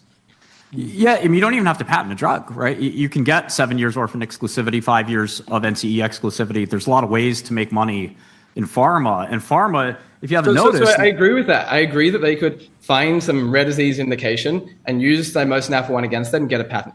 My statement is that they could not get a composition of matter patent for thymosin alpha-1 in the way that doctors and patients are using it today. sure. I mean, you can change molecules too. I mean, there's a lot of ways. I know. Why would they do medicine? And so we're saying the machinery of the FDA requires something works. We see it in 35 countries. The only way to get it patented is we're going to change the molecule and spend $300 million to $3 billion. What is that? Like, what is that for a system? Right? Yeah, That's I mean, regulatory capture by pharma to me. I wouldn't say that necessarily. I think that there are benefits to making drugs stronger. Like I said earlier, peptides are the weakest form of drug. They're not except the best, but maybe the best drug of all time is a peptide. Yeah, but it's one of very few. I would say 5% of drugs by revenue. Today, right? 5 years ago, we didn't even have GLP-1s. 10 years ago, we didn't really have GLP-1s. Peptides were and probably always will be a backwater just because they're very weak. They have no pharmacological properties that are beneficial, like a good half-life. And in fact, the naked peptide GLPs don't work either. They have to be heavily modified by pharmaceutical chemistry. We know this is not true. There's an Sure FDA-approved peptide with a very short half-life, Semirelin. Thymosin alpha-1 has a very short half-life. Yeah, there are drugs that can work. Half-life to have an effect. We know this. The FDA knows. 35 other countries know this. There are some drugs that can work with short half-life, but almost every drug guy will tell you that you want a long half-life so you don't have to keep taking the drug. There are some drugs. Correct, and that is fine. And we have methods now with science to extend the half-life of these compounds, and that's part of where the research is going. This is called pharmaceuticals. Yeah, that's correct. Yeah, that's correct. what the industry is. We have an FDA for it. We have all these rules for it, and I don't think we should change that. I mean, these are the things that have made American pharmaceuticals one of the greatest industries ever. To start to move away from evidence-based medicine is potentially very risky and scary thing. I think the riskier thing is there being a gray market because the genie's out of the bottle and people are getting these regardless. I think it's far safer to get them through GMP-certified compounding pharmacies in the way that the FDA has oversight over, rather than the state we're in today, which is the gray market. And this isn't a debate between no peptide and legal. It's a debate between gray market or white market. And I contend white market is net less harm, net higher benefit for the US people. I think we should treat them like we treat controlled substances, right? I mean, there's a very specific set of laws that states what you're allowed to traffic on interstate commerce or not. And you need a BLA or an NDA or a 505B2 to traffic a drug across interstate commerce in the United States of America. And that changing that, I don't think is useful or helpful. No matter how many people on Reddit think that they want to play Dr. House today, that's not something that they should be engaged in. So this is why I think they need to be legalized, because I don't think what we have today is safe. I don't think people going to gray market pharmacies and injecting anything into their body is safe. What I do think is far safer and net lower harm and higher benefit to the American people is these things being regulated in Category 1 and produced in GMP certified facilities and prescribed by doctors. That is safer. So the net harm reducing case is making these Category 1 and legal to be prescribed by doctors. Not all of them, but the ones where we have a sufficient safety signal and a sufficient effectiveness signal. Well, there is an arbitrator for that already. It's called the FDA. I mean, why you want a second, I guess, special ed version of the FDA for drugs that didn't quite make it so clearly efficacious? What I'm saying is many of these things the FDA might not ever want to research because the patent is hard, because they target wellness and prevention and human optimization rather than disease. And the FDA loves their cancer therapeutics. And my statement is if we have sufficient safety and efficacy signals, we reduce net harm by making them legal today. We reduce net harm. And try saying to the person who used to be in biologics with an autoimmune disease, you have to wait 20 years for something that might never be researched by big pharma, right? Try saying to my dad who was on painkillers for the past 4 months every single day that, you know what, this compound you took for 3 days that has been used for 2 decades, go back to your painkillers. Try saying that to them. And maybe one day pharma, maybe in 10, 15 years we'll research this. We don't even know. Say that to them. Mm-hmm. Martin, it sounds like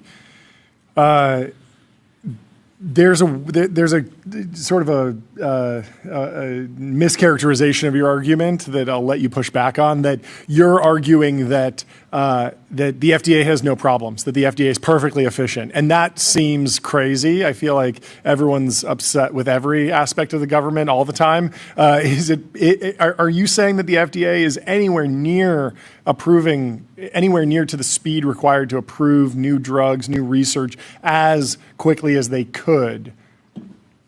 I'd say they're pretty good. Really? You know, I hate almost every part of the U.S. government, Okay. But that's one I do like, and I advise the U.S. government, and I feel like this is something that, you know, could not be further from our collective benefit. Companies love making money. It's capitalism. You're saying you prefer the gray market. You think the gray market? I prefer no market. But we don't have the choice of no market. No, yes, right? we do. The genie is out of the bottle. What does that mean? It's out of the bottle. What does that mean? Genie mean? What that means? We can arrest the genie. We can give the genie 20 years. Cocaine in the 80s. Cocaine in the 80s.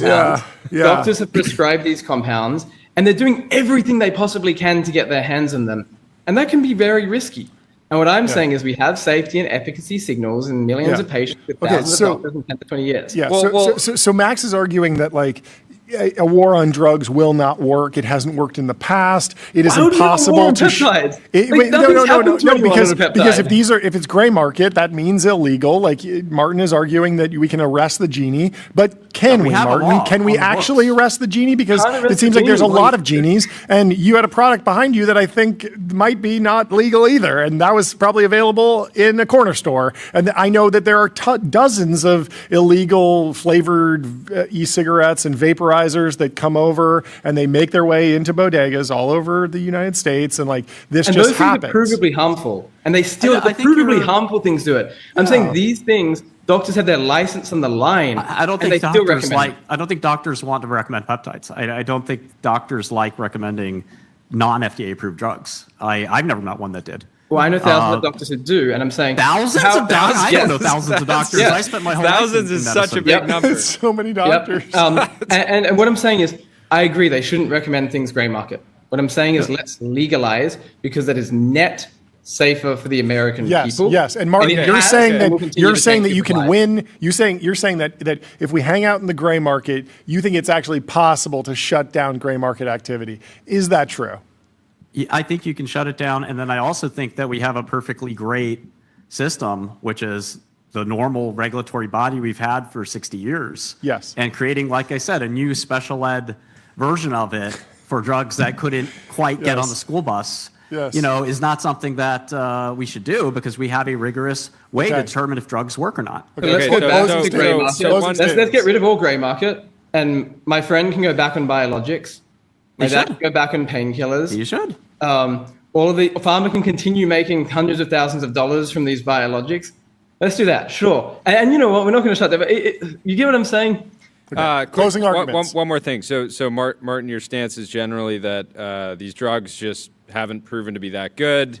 They've been around for long enough that a bunch of smart pharma bros and sisters would have, like, you know, taken them through trials already if they really we take a lot of bad stuff through trials. Yeah. You know, BPC doesn't even come close to the muster of a pharma bro. Yeah. Okay. Okay. And so it's weak. You're saying there's a placebo that you think is probably real, but then what is the risk, right? Because if somebody's saying like, okay, it's a weak drug, I maybe get a placebo effect, maybe it just helps. But why should somebody avoid it entirely, regardless of if they're available on the gray market or on this, like, you know, new version of I just think we shouldn't normalize making drugs in your bathtub. I think that, you know, there's no evidence that any of these things are well made. I think we should leave medicine to the experts. I think that's something SV is very reluctant to do. Many people want to feel in a world where maybe they feel like they're losing control. They want to control this thing, or in a world where we're losing confidence in government. We want to take this into our own hands. And it's just not the way to do things. Medicine has progressed dramatically thanks to the capitalist system and the biopharmaceutical system in league with the FDA, which doesn't always get it right, but is quite good. And, thanks to that, we have drugs for cystic fibrosis. We have a cure for cystic fibrosis. We have drugs for SMA. We have these terrible diseases. And one last thing is that a lot of these people in SV, you're perfectly healthy.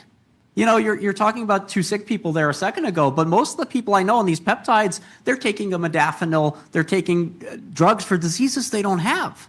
And this is not, a great use of people's time or great for their health. And to some extent, the government does exist to help protect people from themselves and their own stupidity. And then Max, you're planning to take BPC 157 through clinical trials. Are you planning to take any of these other peptides through? Yeah. And so then what is where does that ultimately go? Yeah, so we're working with a handful of different biotech companies that are taking these through clinical trials. We're in the early days of setting that up. And my statement is not anti-FDA or anti the machinery we have. I think it solves a lot of purposes. I just think it doesn't solve all purposes. And my statement is not that the current system is always perfectly right. I think when new data comes along, when new science comes along, when there's a dangerous gray market, we need to accept that the times have changed and adapt the regulation. It solves a lot of purposes. There are many parts of it that are exceptional, but it is not complete. And I'm saying that we should do what the FDA has said they're doing, which is legalize several of the category 2 peptides that have the strongest safety and efficacy signals, because that reduces net harm for patients and increases net benefit, even if pharma doesn't necessarily like it because they're not making money from their $100,000 biologic drug anymore. Sure. Martin, any closing statements? It's been great. Yeah, I just want to say pharma did try to develop BPC and failed. Yeah. Okay, we went through that. It's a good point. Well, thank you so much for joining today. Thank you to you both. Everyone had a great time. Good job keeping it civil, boys. Yeah, very civil. This was very civil, fun. very professional. We'll have to do this again. Very The next time a new peptide goes viral, we'd love to have you both on the show, independently or together. Have a great rest of your day. Have a great week, and we will talk to you soon. Great Goodbye. stuff. Cheers. Max. Let me tell you about Console.com. Console builds AI agents that automate 70% of IT, HR, and finance support, giving employees instant resolution for access requests and password resets. And let me also tell you about Vanta, automate compliance and security. Vanta is the leading AI trust management platform. Up next, we have Mitchell Green, the founder and managing partner at LeadEdge Capital. The news, LeadEdge has closed a $3.5 billion seventh fund. What's going on, Mitchell? Great to see you. How's life? By the way, somebody likes Diet Coke. I like Coke Zero. I got Coke Zero better. Coke Zero guy. Coke Zero. Did you go through a Diet Coke phase, or I did back in the day, and then Coke Zero came out, and I started drinking that. I'm pretty sure both of them are going to kill us, but that's fine. Well, you and John are running the A/B test. I'm having the podcast in a can from Andrew Huberman. Congrats on the new fund. Big number. Take us through it. Yeah. So no, it's good. So it's just a continuation of Fund 6, Fund 7, $3.5 billion. We really raised it late last fall. Raised it late last fall.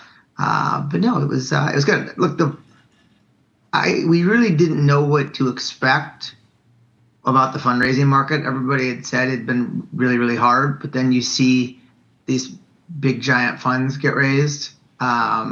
And so, no, we had a lot of interest from existing LPs and some new LPs and things like that. What is contrarian about LeadEdge's stance as a fund or messaging to LPs? This is a software-focused fund. Some people, at least on X, would say you guys are crazy to have that positioning. But certainly the results have been fantastic. Yeah, look, prior history means nothing about the future as well. I think the things that make us contrarian and different in the world, one, our LP base and how unique it is. We have all these we do have big institutions. 95% of our capital comes from people that are world-class execs and entrepreneurs. You guys probably had a bunch of our LPs on the show. You could look on our website and see examples of a bunch of these people, and then how we leverage these people throughout the investment lifecycle, whether they help with diligence, whether they help with helping customer intros, recruiting, advisory for companies. I think that makes us different than most people. What we invest in is, look, we just take a very focused approach, and we're just like, listen, you have to meet X number of our 5 criteria. And it's like, are you 25 million and are you 10 million plus in revenue? Are you growing 25% a year? Are you profitable?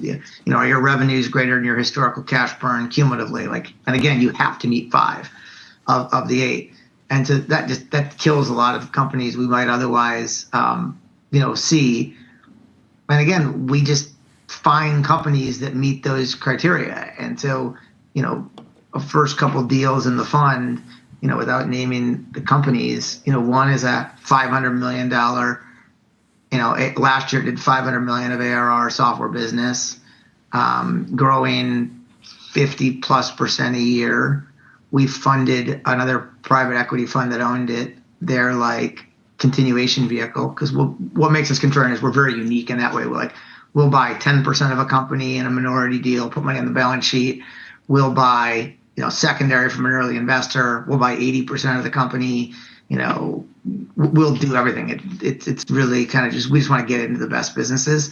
And look, we invest in businesses that grow, that have super high gross margin, that have 70+% gross margins, that are hopefully capital efficient, that have really happy customers with high gross dollar retention.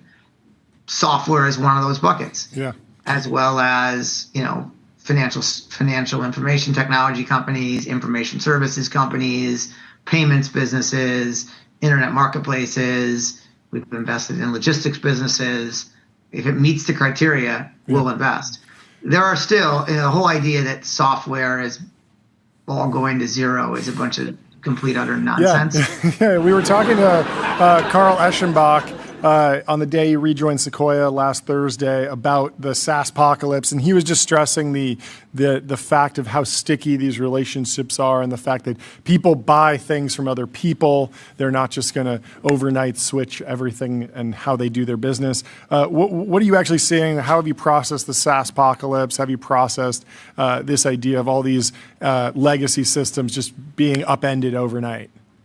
I mean, it's like complete utter nonsense. Carl's a buddy of mine. I'll see him tomorrow at a board meeting. Actually, awesome. That was great. I think we're fine. I think I'm literally going to go back with him from the board meeting. Nice. No, he's fantastic. I mean, let's not forget that the U.S. government still runs. I think we think the huge opportunity. We do some public stuff as well. So we actually own Workday. And by the way, I think a 99% gross dollar retention business. Yeah. The U.S. government still runs on PeopleSoft. And most banks that people use in America run off of mainframe computers. Yeah. So, open source, when people say the apocalypse, SaaS apocalypse, that all software is going to zero, I think what people fundamentally get wrong is that they think R&D is the most important thing in these companies, writing the code. Yeah. It hasn't been for decades. Open source software is a big industry. Yeah. Companies like Grafana, Databricks, Elastic, HashiCorp, Red Hat. There's 20 more of them. You can get that stuff for free. Yeah. The reason that enterprises pay for it is they need somebody to deal with customer support, security patches, user authentication. This stuff's really complicated to do. Yeah. I think what software companies are going to become, and by the way, there's going to be ones that survive, and there's going to be ones that don't. All that you see in periods of technological change is things can happen really fast. And it's not only software companies. If we automotive companies, if you're Stellantis and you have tons of debt, and I'm totally making this up, and you're Ford and you have no debt, well, if you believe AI and robotics are going to come to manufacturing, Ford can invest, Stellantis cannot. Yeah. And they very well may disrupt, Ford may completely disrupt Stellantis. Yeah. It's going to happen across industries here. You saw it 99 and 2000 with e-commerce companies. Some traditional retailers like Walmart and Home Depot did great. Some people did not. The same thing is going to happen with software companies. By the way, the same thing is going to happen with accounting firms. The same thing is going to happen with banks. Yeah. This stuff is going to completely revolutionize the world. It won't do it as fast as people think. It was funny. I asked Claude yesterday to try to like book me like an appointment to get a haircut, and I could do it online. It had no idea how to do it. Like I literally could have just picked up the phone and made a phone call, and I'd save myself 15 minutes. Yeah. What has your interaction been with private credit throughout your career? There's a lot of headlines around the debt load for some of these software companies, and if the business model changes, if that retention does shift, that those private credit funds could be in trouble. How have you been processing the stories around private credit? So look, about a third of what we do is control buyouts. Okay. A buyout tends to have debt on it. Yep. What I would say is, now again, the buyouts we're doing are not big enough, and they tend to be growth buyouts. Like our average portfolio company grows 50% a year. Mm-hmm. So we might just happen to find a company that's 25 of revenue owned by one guy that wants to sell 60% of his company, but still wants to run it. So our deals are not big enough where we need to go to the private credit funds. Mm-hmm. I agree with Jamie Dimon though, but it's a canary in a coal mine, but it's not software. Yeah. This is what people are getting wrong. Yeah. You don't think the private equity firms overpaid for industrial companies or services companies or anything? Like, I tend to believe where AI is going to be disruptive is if a private equity firm bought a company, put a ton of leverage on it, and it's been running it for margin because they need to drive margins to pay the debt load because they put too much debt on it. They won't be able to innovate. Yeah. So their competitor that doesn't have a lot of debt is going to, could win. I think that doesn't apply to software companies. That applies to everything. Yeah. I suspect there were in any unregulated industry where you take a bunch of people to Wall Street, a bunch of people have done probably stupid things. It's probably not the people getting blamed for it. It's probably the ones doing the blaming. Yeah. Frankly, if you kind of learn, from history on Wall Street. Yep. But again, if the private credit guys get paid, like they'll get paid before the private equity funds. Like I think we're going to sit here in 2030 and there's going to be a ton of these deals that were done in 2019, 2018, 2020, 2021 that screw just software. It's like everybody at all the industries where like you're going to be looking at like very low single digit IRRs in companies. What's the oldest company you've ever bought or invested in? Have you ever looked at anything that's like over 50 years old? Or I've just seen 50. Some of these like vendor screens acquisitions that are like, you'll see like AOL is transacting now, and I'm like, we haven't heard that name in a long time. We can hear you. That's only 30. Hold on, I'm looking to see what a company. Okay, yeah. So we own a business. Okay. Called Growth Zone. Okay. That makes like Chamber of Commerce Association management software. It's a good business, nicely profitable. The company was founded in 1996. 1996. Okay, so we own another business. That business started in 96. It's a different name. Yeah. In 2019, it was bought by like a small private equity fund. Sure. We then bought that. Yeah. But no, we own a business that we bought through an interest in a fund called Work Human. Mm-hmm. And this is a huge business, super profitable, big company. That's the anti-AGI bet. Yeah. And so Work Human used to be called Global Force. Okay. It's a big like HR software company. Sure. And like an employee benefits company based up in Boston. But I think the venture fund we bought out, it was like a 2002 vintage venture fund. Wow. And the investment was made in like 2004. Yeah. And the company has never raised capital since. Wow. And it's a very large, 9-figure type like profit business. That's remarkable. Well, thanks so much for taking the time to come and hang out. Congratulations. Great to see you. We got to hit the gong. Hit it.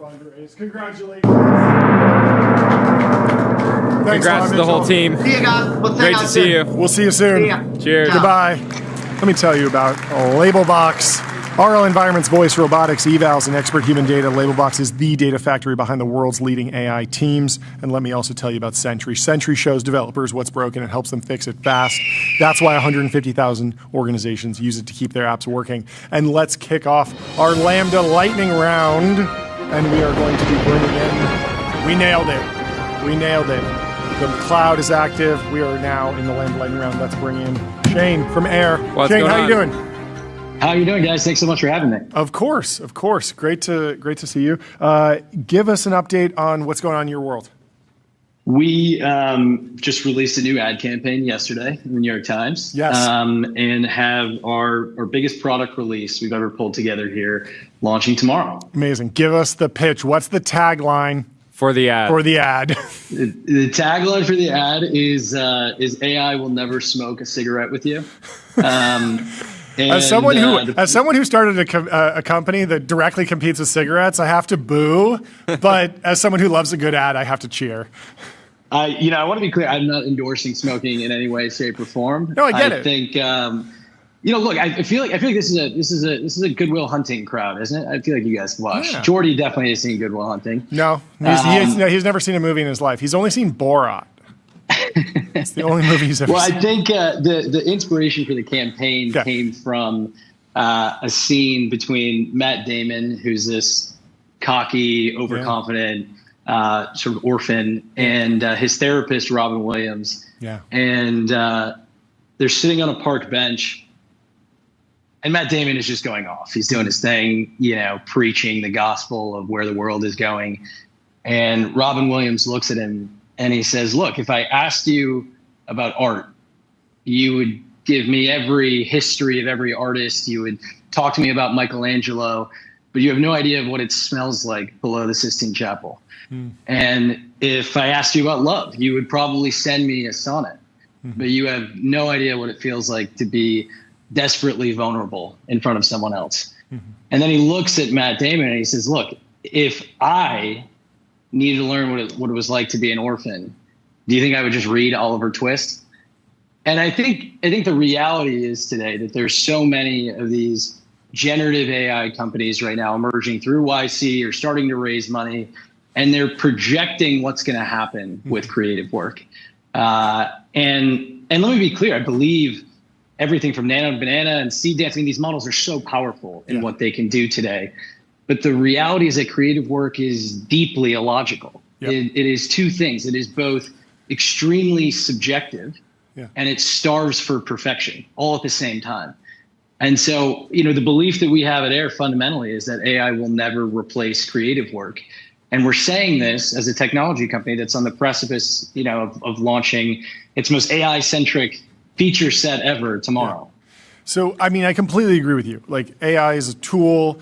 I've loved using creative tools from the first version of Photoshop that I probably downloaded illegally all the way to After Effects and Cinema 4D, Houdini, and now generative AI tools. And I feel like there's every time there's a new tool, you just increase the amount of art, the amount of creativity, and things. We usually get the good ending. It feels like it. It feels like we're not. Like we wish we could go back to the time before Photoshop. Get rid of Figma. Like no one wants to move backwards. Everyone's happy with the tools. Everyone's adapted. But it feels like there's still a lot of anxiety. Like what do you think it takes to get people into the mindset of, hey, as an artist, your job's just going to get more interesting, more creative. You're going to be able to do so much more. And yes, that will mean putting food on your plate and earning recognition for your work and being all the things that why you do what you do will still be there in a decade, 2 decades, a century. Yeah. Well, I think the first thing, John, is that as an industry within the tech industry or as technologists, we can't keep pontificating, a narrative about this reality that like creative work is the CMO killer. If I see one more billboard on the 101 about the CMO killer, you're going to become a killer yourself. I'm going to lose my mind. And I think that, in what way, shape, or form is it a good idea to tell your customer that they're irrelevant? Yeah. Look, the fundamental belief that we have here at AIR is that the work is changing. It's going to be less humans and more machines. That's an acknowledgement that I will be the first to admit. But we have to stop imagining that these machines, this AGI concept we have for the future will get to a state where everything is automated and you don't need anybody in the loop. And instead, if we built both products and brands in this industry that meet humans where they are and start to actually attack jobs to be done with automation, then great. At AIR, we talk about giving creative space to breathe. space to actually work on the stuff that they think matters and to deploy technology into areas of their work that they think should be automated. Yeah. What's the launch tomorrow? What's the exact product? Tell us. Exact product. All right, so 5 things. I'm going to be plain vanilla here. 5 things. One is access to 50 models inside of our product. Everything from Nano Banana to C Dance, you can now access that directly on air. 2, you can access those models through a Canvas editor. So you can grab your assets, which are already on air. You can create variants of ad units. You can change out the text in something. You can take an image and turn it into a GIF or a quick video, whatever you need. 3 is agents who can go out and make those edits for you. Should you want to, communicate with a machine instead of doing it yourself. 4 is a context layer. This is the sort of biggest differentiator for us. We, today organizations store and manage all of their assets inside of our product. We're their memory. And so we're taking that memory and allowing your creative team to deploy that. Deploying the context means that the agents can start saying no to edits, or that when an agent makes an edit, it can do something that's actually on brand and uses your font or your styling or your photography style. So this context layer is where creatives can actually add instructions so that non-creatives can create and compound assets from what they already have. And then the 5th one is what every organization, like us is going through right now. It's we're transforming pricing, going fully to usage-based pricing across our product. So all of that hits tomorrow. What about search? Massive. I feel like there's, I've watched my iPhone camera roll push the search bar bigger and bigger. They really want me to search. And it's okay. But if I know that there's I screen recorded a video and it has Arnold Schwarzenegger in it, but he's not in the still frame, he's not in the thumbnail, he's deeper in there, and I search Arnold Schwarzenegger, it's probably not going to go inside the video, understand the context, and I feel like Air has all this like tagging infrastructure. There's an opportunity for just the best in class search. You see people complaining about Gmail search. Same thing is true for Google Drive. At one point I had every file name for every video in Google Drive was just like 75 keywords all the way out, so I could actually search through videos. Is AI accelerating you there? It's a good question. My co-founder Tyler and I have been building this business for 8 years, and we've been very thoughtful. Our approach is to try to build a system of record for creative work. So a Salesforce or GitHub specifically for visual data. Our AI journey began, to your point, with search, natural language search, and the enrichment of assets. And from our perspective, the models got to a point over the last 2 years, products like BDA as an example from AWS, where you can do a lot of really powerful things: facial recognition, scene detection for videos, custom object detection, and then you can power that through a really elegant natural language search experience. That functionality exists in the product today, and we've been leaning into that work for the last 2 years. The shift for us into generative editing and variant creation really began in October as these models started to progress in the quality of the output. And we realized that the quality of the output was going to be decided by the quality of the context around it.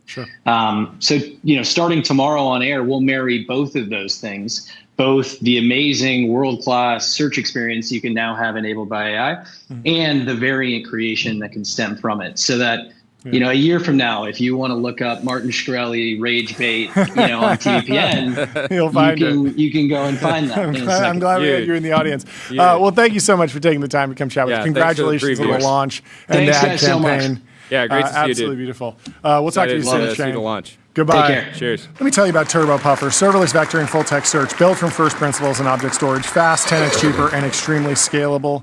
And let me also tell you about Figma. No matter where your idea starts, Figma Make, Claude Code, Codex, or a sketch, the Figma canvas is where ideas take shape and products connect. Build in the right direction with Figma. Without further ado, we have Doctronic. How are you doing? Dr. Doing great, Doctronic. guys. How are you? We're doing great. Please introduce yourself and the company a bit for us. Yeah, so Adam, I am one of the co-founders of Doctronic. Doctronic is an AI doctor. We call it that because it's easy for people to understand. Yeah. We have an AI native care platform. You can come to it, chat with it 24/7. It's always free. Yeah. And then when you're ready, you can press a button and the AI conversation, the summary, and a doctor's note is sent off to one of our doctors and you can get care. Okay. That could be urgent care, primary care, anything you need. So yeah, I mean, WebMD's existed for a long time. ChatGPT has a health functionality, but the key insight here is that you're actually linking to a network of licensed doctors throughout America. Are there particular states that you're starting with? How does it actually work to onboard these doctors? Yeah, so we're actually live in all 50 states, 50 plus one, and we have a network of 50 doctors that are employed by Doctronic, and that includes both primary care, urgent care, women's health, mental health. What does it look like if somebody already has their own doctor and they want to bring them to the platform? I imagine that the same way someone might show, like, oh, here's my 8 sleep data, doctor. What do you think this says about the other symptom I'm having? Somebody might share, hey, I had this conversation with ChatGPT. Can we use this as a jumping off point? What does it look like to bring your own doctor to the platform? Yeah, so our AI system's always free, and at the end of it, you get a doctor's note that you can take to your own doctor if you want. Okay, cool. That's so there are some people that do that. Yeah, that's amazing. And then in terms of the actual business model, who's paying? How do you see that evolving? Where do you think that goes? Right. So right now we make money by providing care, and so when you see one of our doctors, you can either pay out of pocket, it's $39, or you can use your insurance. Okay. And we take almost every insurance out there, including Medicare. Yeah. In addition, we're in the process of building out a number of different partnerships with other businesses that will both license our technology and use our physicians as well. Yeah. How do you think about the opportunity for prescription management? It feels like there's been a boom in telehealth. A lot of work has been done, some controversial, but some very by the book, where they're partnered with a pharmaceutical company and there's licensed doctors in all 50 states that can prescribe. Is that in the path, or is that tangential to your work? Directly in the path. So we launched a program in Utah, first of its kind, where we actually are able to renew prescriptions without a doctor. Our AI makes a clinical decision. That's great. That was launched 8 weeks ago. I think it was a big first step, and we're hoping to build upon that. That's awesome. Jordy? So I'm trying to understand, like, are you guys kind of limited from a growth standpoint due to like how do you scale? Basically, you have these 50 doctors that are employed by Doctronic. Do you need to scale that, or is the idea you can make them 100 times more efficient? How are you thinking about it? Our physicians are, I would say, an order of magnitude more efficient than a traditional telehealth practice, and so instead of a doctor being able to see 4 patients in an hour, they can all of a sudden see 15 or more. And that allows us to scale much faster than a traditional telehealth platform. And then you mentioned partnerships with other companies. Would that be with like major LLM providers? Is that where this is going? No, our partnerships come in 3 different flavors. The first one would be with payers, TPAs, or large employers that want to utilize our services because we're going to be cheaper than most other telehealth practices. There are large health systems that we're in discussions with that want to utilize our technology because we can make their doctors more efficient. And then there's a whole slew of digital health companies, hardware companies out there that are also interested in leveraging our technology to extend what they can do on their service, potentially providing care.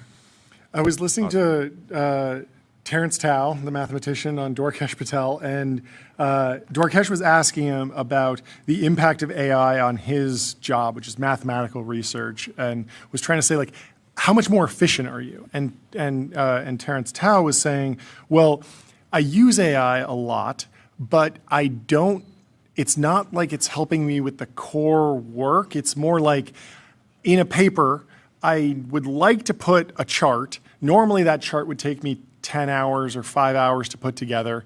So normally I just wouldn't put it in. Now I can just put it in. And so he was like, I'm doing 5 times the work, but it's not replacing work that I was doing before. And it was this very like Jevons paradox type of answer. Yeah. And I'm wondering about the amount of medical advice that's being dispelled. How much of it is displacing conversations with existing doctors versus just purely additive conversations where someone would have said, you know what, I do have that, I do have some symptom, but I'm just going to go to work today and I'm not going to go take the time to schedule an appointment and meet with a doctor. How much of what you're doing is seen as additive versus replacing labor?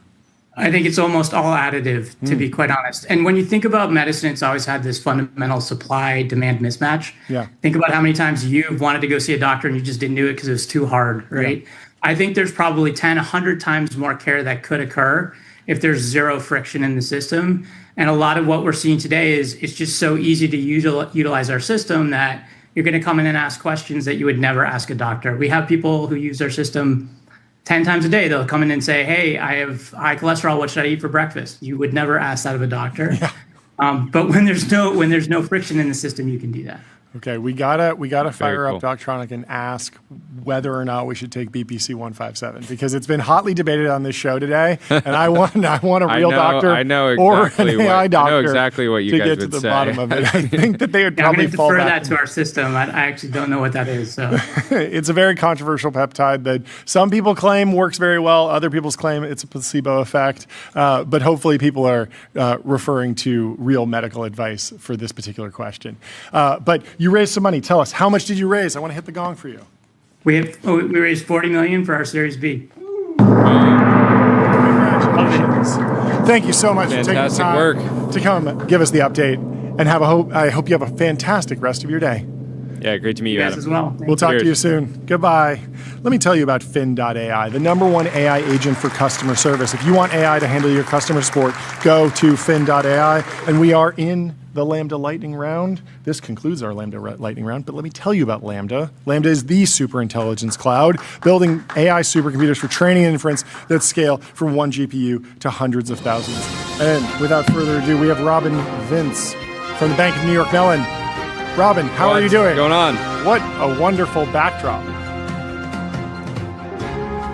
I think we are struggling. Really remarkable. Oh, how are you doing? Sorry, we missed you on that intro because of the audio. Can you introduce yourself and the company, I suppose?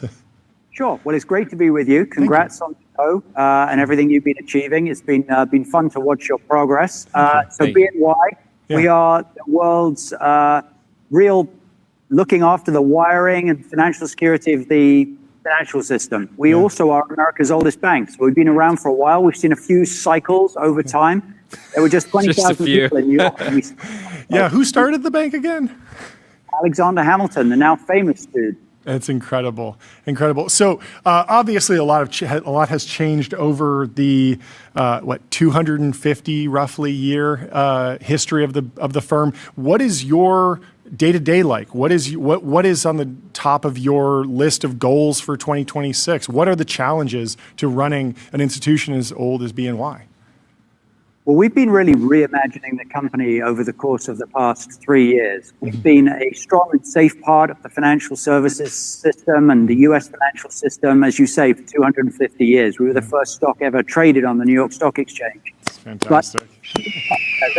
Exactly. That's right. There's some value to longevity, but to get old means that you learn how to adapt. And this is a world full of change. And so we've been laser focused on really bringing ourselves truly into the modern age. AI, very focused on AI and everything we're doing with our platform. We can get to that.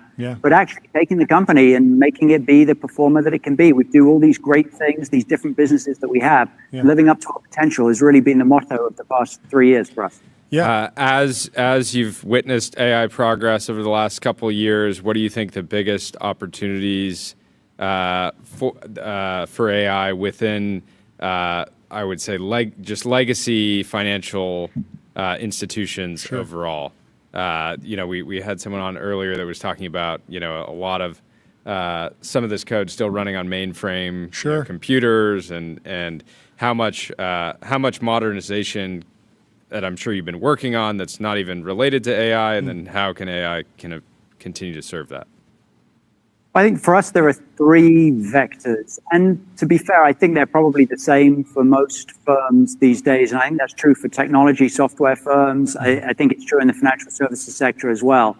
One is just doing what we do, but just doing it in a better and more efficient way. So that could be modernizing code. You're right. COBOL, we have some mainframes. Mainframes are actually pretty good. Super high volume use cases, but we don't want them to run on old code. So having the opportunity to make that change and frankly, just make it easier to be able to make the change. We've been putting it off for a while. Now we've got great tech. It's cheaper and easier and quicker to be able to do it. Yeah. But also reimagining processes end to end, being able to essentially take multi-step things and collapse them down to be just more efficient, quicker. So running the company better using AI is number one. Second vector of change is actually the products and services, just enriching what we do and actually what we offer to clients with AI so that they perform better, provide additional insights, can actually be executing quicker for clients. And so we just become better as an institution in our actual delivery of our products and services. And then the third one, I think, is actually expanding the perimeter of the firm. We're not trying to turn ourselves into fundamentally a different company, but we are interested in taking inspiration from other things that have happened in the world, like Amazon is a good example. Amazon Web Services, once upon a time, it just served Amazon. Then they externalized it as a service, and it essentially became their cloud service. We've got lots of things that we do at super scale for ourselves that we could also do for our clients. We are the number one custodian in the world. We custody $60 trillion of assets. We have payment rails. Yeah, it's fun to have scale. You just said the biggest number ever of any company, any CEO on the show, and that's hard to do. $3 trillion a day moves through BNY. It's we fantastic. touch 20% of all investable assets in the world. So that is mega scale. You could sound it again if you want that. I love it. This throughput, the data from that throughput, allows us to be able to deploy AI into really making the company kind of different. So this third one, spanning the perimeter, doing for other people things that we currently can only do for ourselves, is kind of an interesting thing too. There was an interesting story in the Wall Street Journal today about Mark Zuckerberg looking to build a custom AI or use AI to answer questions in his role as the CEO of Meta Platforms. And I'm interested in how you, as the CEO of BNY, could either are currently using AI or think in the future you might be using AI as a co-pilot for what you do, answering questions about the business. What's on the top of your wish list if someone were to build an AI system that knew everything about your business and could help you do your job as CEO better? Well, we have the beginning of that right now inside our company. So we have our own AI platform that we built. We started the journey 3 years ago. It's called Eliza, homage to Alexander Hamilton again.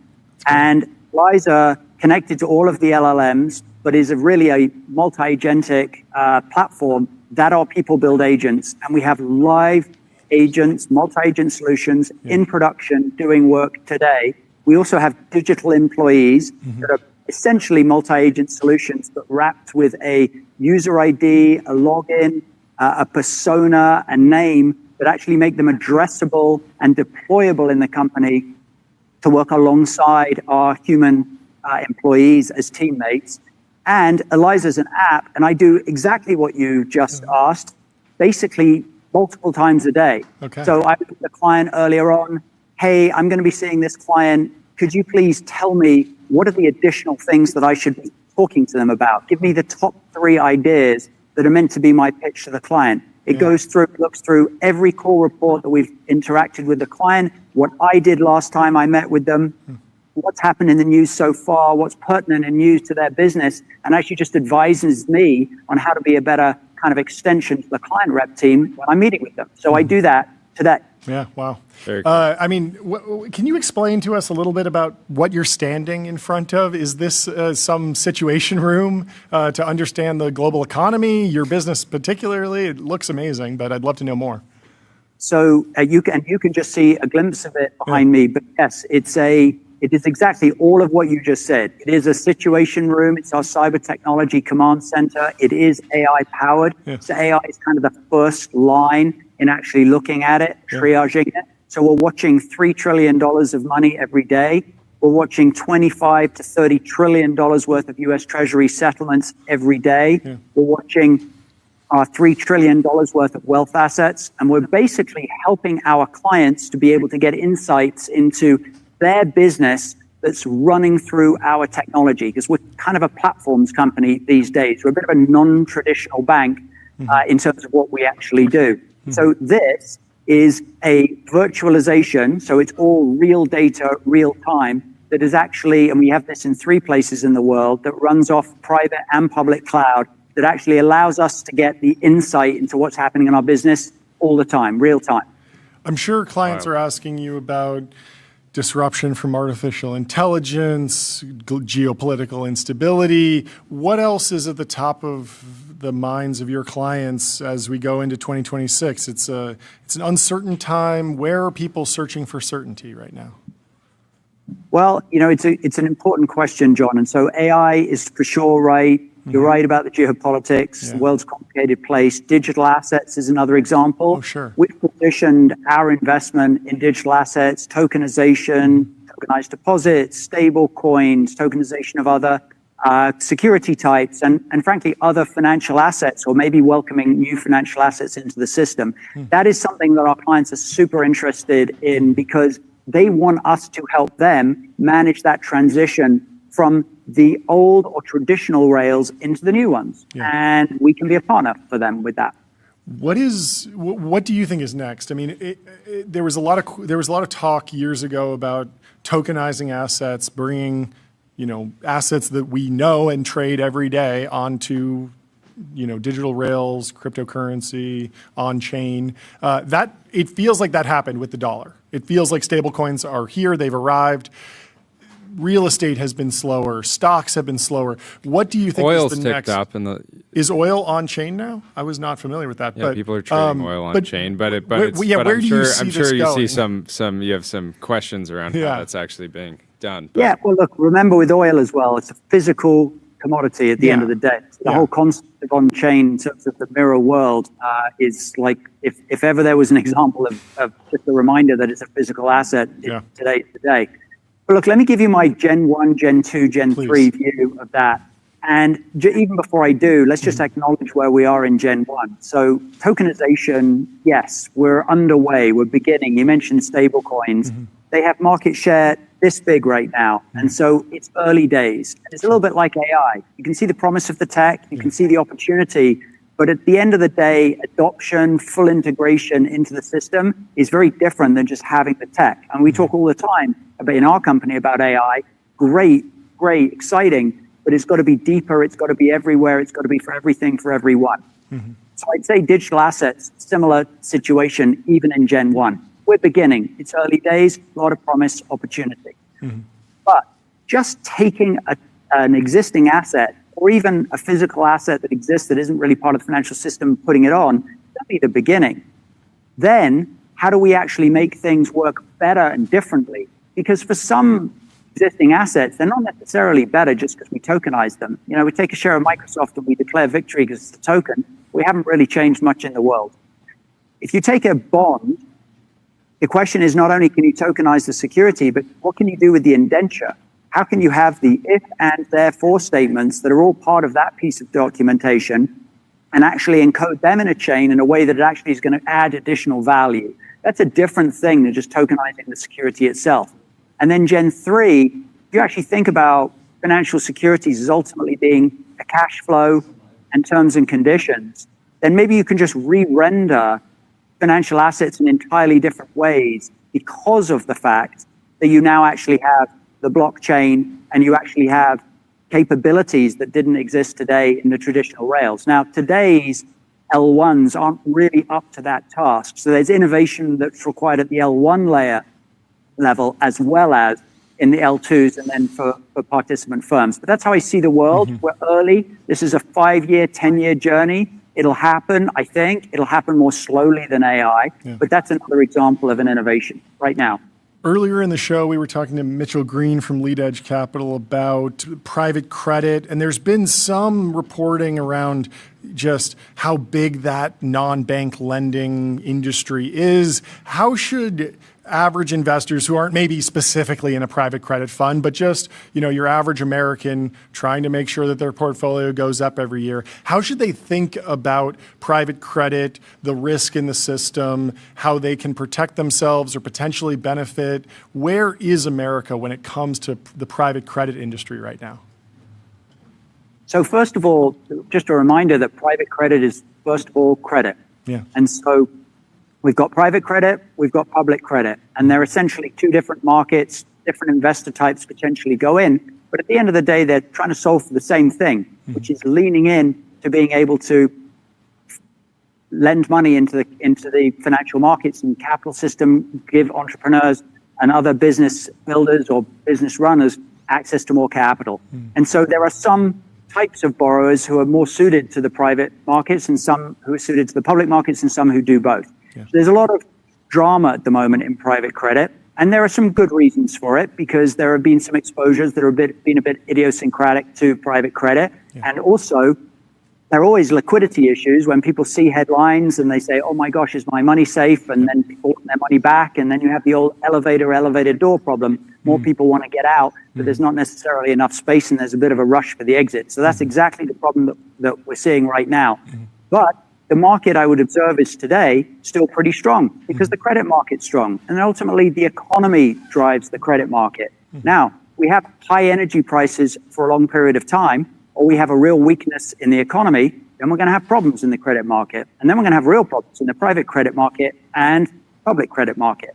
So I think today, we're in this spot where there's a lot of focus. It's a large but not huge market compared to the scale of the public credit market, but the underlying fundamentals are mostly pretty good. But there's a huge watch out with energy, and as a result, a huge watch out into the readout into the real economy. And if we have high energy prices or other cracks and they persist, then it's a different story. Yeah, with the health of the underlying economy, I feel like people track inflation, they track GDP, they track the stock market. If someone's trying to, now today they're an oil expert. If someone's just trying to get an understanding of how the U.S. economy is growing, what are the signals that you would recommend that they actually look through or try and understand? Well, first of all, when you're really looking to the economy, you're looking at employment is super important. People who have jobs feel more comfortable, and people who feel more comfortable go about their lives and they spend and they deploy back and they help the economy to grow. So it's really important to watch in employment and also to watch sentiment. Then consumer sales and spending and kind of credit card health, and are people being over leveraged in how they're going about their spending. Those things are important. What is the profitability ultimately of companies, and are they growing? Are they investing? Are people capital deploying?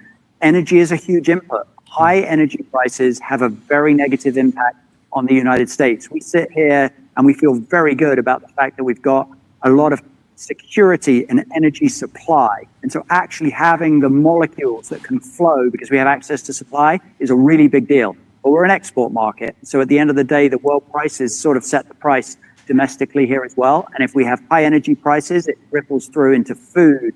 It ripples through into all of the different things that are energy dependent. And these days, kind of everything is energy dependent. Yeah. Well, I guess the good news is that oil's down 10% today. I feel odd saying that, but it was very nerve-wracking when oil seemed to be going up and up. And as you mentioned, high energy prices can really put a drag on the economy. So hopefully, I think we're all hoping for stability in financial markets, stability in energy markets, and all of the above. But thank you so much for taking the time. Yeah, really enjoyed your perspective. To break it down. And come back on soon. Yeah, we'd love to talk to you more. Have a great rest of your day. Cheers, Robin. We'll talk to you too soon, Robin. Let me tell you about Graphite. Code review for the age of AI. Graphite helps teams on GitHub ship higher quality software faster.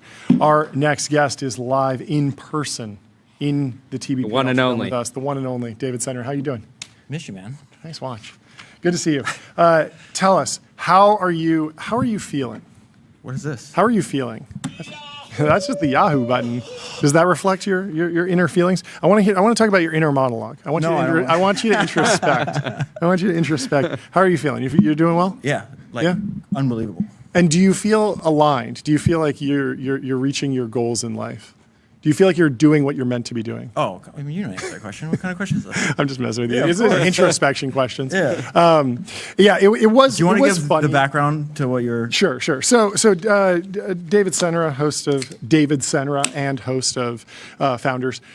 went viral last week after an That's an interview with understatement. Mark Andreessen, where you were both in discussion, in agreement around this idea of maybe you don't need to be constantly introspecting. You need to have some forward motion in your life. You need to Certainly shouldn't be ruminating. It wasn't like Yeah, advice. how'd you- It wasn't advice for other people Oh yeah, at all. That's funny. Like, so it was an observation. Yeah. Like, I wanted to talk to Mark for a long time. Yeah. And I actually had dinner with him last year in Miami. And it took him a while to warm up, but then once he gets going, the same person you see on the podcast is like the same person in person, right? And I've like consumed everything. I told him before, I was like, I think you and Palmer Luckey are probably like the two best podcast guests on the planet. He's great. Right? Yeah. And you know, because he doesn't have any notes in front of him. I spent 8 hours knee to knee with Palmer, and I couldn't. He was inexhaustible. I've never come across a mind like that before. Yeah. And Mark's the same way. It's like you can ask him anything, and he has this crazy recall. And the difference between like me and most people that talk to Mark is like I've read all the same books that Mark has done. I read his blog archive like 8 years ago. Yeah. And which was excellent. Long before he was like Did you do tweeting. an episode about his Yes. blog I think it's archive? episode 50 of Founders. That's great. And I think this is in 2018. Episode 50. Wow. Yeah, exactly. I should redo it because there's a lot of really good advice for like founders in there. And so like I was just excited to talk to him. Yeah. It was by far, I think we've done like 13 or 14 of these that we've released so far. Now we're recording like mad, so we have a ton banked. But it's like one of the people I was most excited to talk about just because like we have the same passions. And he was the only person that I've come across in today that came to the same conclusion that like I would read all these biographies and these people that went on to build great companies, invent new technology, everything else, they talk about this all the time. They actively avoid introspection. And so the reason I brought up, I was not trying to be provocative. I'm not in like I have a 10-year fucking history of not being provocative. But so I mean I understand the pushback, which is that there's so many examples of history's greatest entrepreneurs introspecting.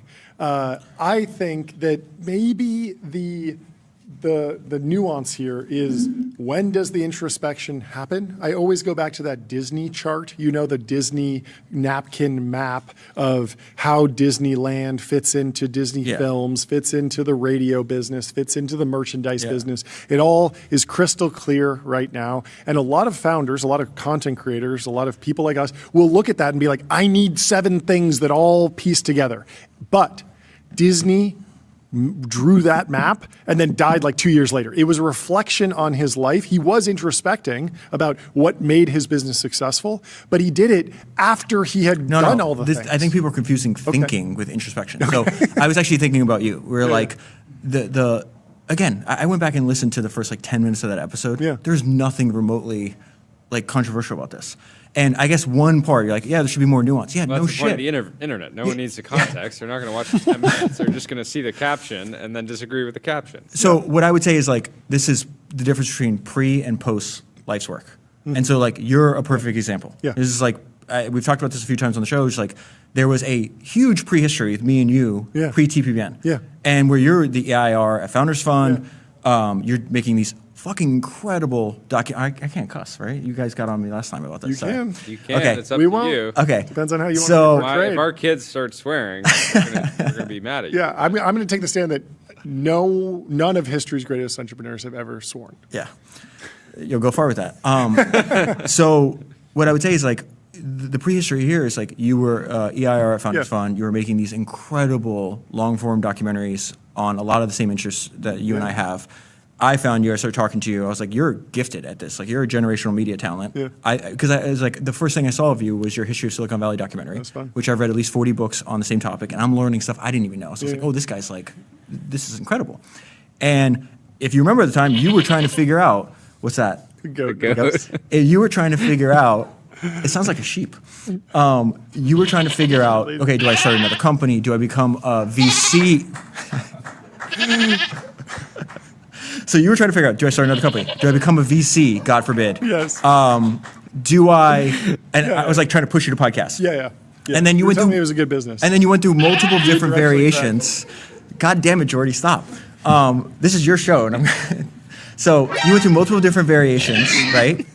of Yes. different forms of podcasts. Yeah. You even tried something like this with like a co-host a few different times. I saw all of them. Lulu and Jason Carmen. And then I also had a solo show that was sort of a copy of yours, but about live people instead of dead people. And I remember because we were walking in Miami. Yeah. We were walking to dinner. We actually ran into Keith Raboy We on did. the way Yeah. there It randomly. was great. And we had this dinner, and you're like, this show just doesn't feel right. You didn't like the power law one. Yeah, it's true. Yeah, the power law was not like it wasn't getting me out of bed because I would make an episode and then somebody would be like, "I'm alive and I'm going to debate you about this. Like you got this wrong," and I was like, "Oh, okay, I don't want to do it." Yeah, you're like, this is no. Rockefeller's not coming from the grave yelling at me. Exactly. Wrong. Yeah, you can say whatever. You can say, Steve Jobs never introspected, and then he's not going to hit you up and be like, "I did." And again, we're not saying like never. Yeah. But even like Elon commented on this. Yeah, Like I sent it to our group chat. We should pull up the tweet that he even commented on. Yeah, he said reinforcing negative neural pathways via therapy or introspection is a recipe for misery. Don't cut a rut in the road.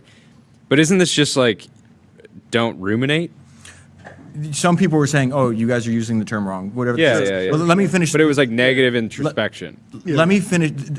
We have friends that all they do is introspect. Yeah. One of them has still not done his first deal. We will not name him. Like he thinks too much and not enough action. That is the point. It's just like, yeah, people that built. This is not controversial. People that built great shit turned out to do a lot of action. Like they take a lot of action, as opposed to like just sitting there thinking about how they feel. Yeah. And so so even isn't it Blackstone whose first deal, like Steve's first deal, was like a total flop, if I remember correctly. I don't know. I don't remember that, but let me go back to John. It's like I wasn't sitting there thinking about like what's the perfect media product. I was trying things, being very forward motion, being very aggressive about these different things. The important part is you were trying to figure out a business that fits for you. Yeah. And then this is why when I immediately saw you guys, you were in like the wrinkled T-shirts, you were filming at the Jonathan Club. I was like, this is it. Yeah. You found it. Yeah. The reason I bring that up for you is because I think it's a great illustration of the point. It's like, I talk to you guys every day. You don't wake up thinking about like, how do I feel today? Or like, what should I do? You guys just are unbelievably dedicated to, because you found your life's work. Yeah. And I know this because like how many people try to buy the show? How many people have tried to invest in the show? Yeah. How many people try to get you to do other things? Yeah. And you're like, no, like we just want to do this and we just want to do this forever. Yeah. And the example I used on the episode was Sam Walton. Yeah. Like Sam Walton was figuring retail out. He had one store for the first 5 years of his life. Yeah. Right? But then you fast forward 25 years into his life, he wasn't waking up like, what should I do today? He's like, no, I like Walmart. I like building Walmart. I'm going to make more Walmarts and just keep doing this until I die. Yeah.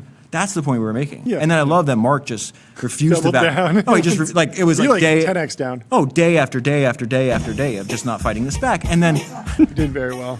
and then what I would say about this is like Perfect. we hit on this like weird unintended like political divide where like Okay. a lot of like my liberal friends were texting me and saying like this is wrong, this is evil, and I'm just like, oh, interesting. I think I'm not a wrong like evil yeah. person. And then more of my conservative friends like, yeah, no shit. And that was unintentional. So a lot of the hate comments came from like the socialist side of Twitter, which okay, fuck them people. Like I hate socialists. Like good. I'm Got glad I canceled upset by you. the socialists. Good. Good. More inspiration to grind harder. Tell us more about the show. What's coming down the pipe? How are you thinking about it? How much are you on the road these days? A lot of people. So Jordy has seen the new studio, Yeah. which you got to come out and see. Okay. It's crazy. Yeah. It's crazy? Yeah. It's probably actually the craziest podcast studio Really? ever in history. Wow. Just like the actual dirt that it's on. Okay. Yeah. Love it. We just had Evan Spiegel out there. Thank you for making that Amazing. connection. But he started watching the gonna be show, great. and he's like, Yeah. "Can I be on the show?" Yeah, and no, then he's he great. had known because he's like, "I love these guys." Yeah. So the answer is just like I'm not. I mean, we will travel if we have to. Yeah. I'm trying to push as many people as possible to Malibu. Yeah. We're having a lot of success with that. Great. And we're all really friends with my good friends with my co-founder Rob Moore. And like every time, like the Andreessen one we did, I probably did that like 3 weeks before he came out, and I was like. Again, I don't do any drugs, but I was like Yeah. high as a kite, and I was just like shaking Rob. I was like, just put a founder in front of me every single day. Yeah. Like that's the biggest thing. So Yeah. yeah, I definitely feel like I'm not waking up thinking, what should I do today? It's like I'm completely. What's addicted the to this. pipeline of people that are coming on the new show that have never done a podcast? Okay, so so we all know Because that's the real alphas. Like there's Well, 1,000. There's not. I'm saying like all of it, but I'm just saying like there's 1,000 people out there Yeah. that would break the internet if they did a show and they just for one reason or Yeah, another. who's haven't your done it. Sarah Payne? Okay, so there's two things here. One, there's a lot of other podcasters. A few have tweeted this publicly, and I don't really respond to anybody on Twitter, but I've said, hey, I think of this differently. They're like, I don't like doing people that have the podcast circuit. Sure. And when you say that, you're just admitting that you have no differentiation, you have no unique perspective. So like, I really wanted to do Mark because we would never interview someone here if they had done a different podcast. Yeah, exactly. But I wanted to interview. What? This is your 6th show today? Let's ring the gong. I wanted to have conversation with Mark because of all the things that I knew about him that I have never heard anybody else talk Of course. We You went have on your Jim own Clark. conversation. So if you listen to the episode, and the virality is evidence that you had a new conversation. You got to a different place. Well, not only that, but like that was the stuff that was controversial. But there's stuff in there like, okay, the fact that when Mark was 20 years old, he was mentored by like the Elon of his day. Jim Clark was the first person to ever in history to ever found 3 separate $billion technology companies. Whoa. And he didn't start his first company until he was 38 years old. How old? At 38. He started his first company. And then, So and sick. check this out. And then there was this book from like 2001 that was published that I read by Michael Lewis. And before he was 38, was he just like introspecting or? No. He was an academic. The moment he stopped, He was an academic, but straight to the top. he describes himself in the book. He just said as a self-described loser because he was smart and he had papers written and he was teaching, but he had no money. And then I think his second or third divorce. The guy's like, He was literally just. Who is this again? Jim Clark. Jim Clark. Yeah, Okay. Jim founder of Clark Silicon was- Graphics, Yes. Netscape, the company that turns into WebMD. Yes. And Mark Andreessen was really young when he co-founded Netflix, but he had Jim Clark. Netscape. But he had Jim Clark as like this older. His mentor, his co-founder. Mentor. It'd be Which like is a wild thing because normally if you walk into Andreessen's office and you say like, I'm 20 and I have a 40-year-old co-founder, people will be like, this is odd. Like normally we fund like 2 Stanford grads. So I read an entire book on this. It's very interesting. He talks about it in his blog archive, and I did 2 other episodes on the same book, like 2 or 3 years apart. Yeah. I don't know how no one ever brought that up to Mark, but it was so fascinating. And he tells 3 different stories on the podcast, spread by like 30 minutes in between each story, about how formative this was. The reason he is the way he is because he was mentored by Jim Clark at 20. How is that not interesting? Yeah. So I want to have my own spin on people that, or do other podcasts. There is another one coming out. We're actually flying to New York to do this one because it's going to be one of the craziest locations that you could possibly film in. This was suggested by somebody I can't name on the show. He's a good friend of us 3. Sure. He's probably the smartest person that we all know. Sure. And he's like, hey, we were at dinner in Miami, and he's like, He who shall not be named. exactly. And so basically, he's like, what do you talk about this guy?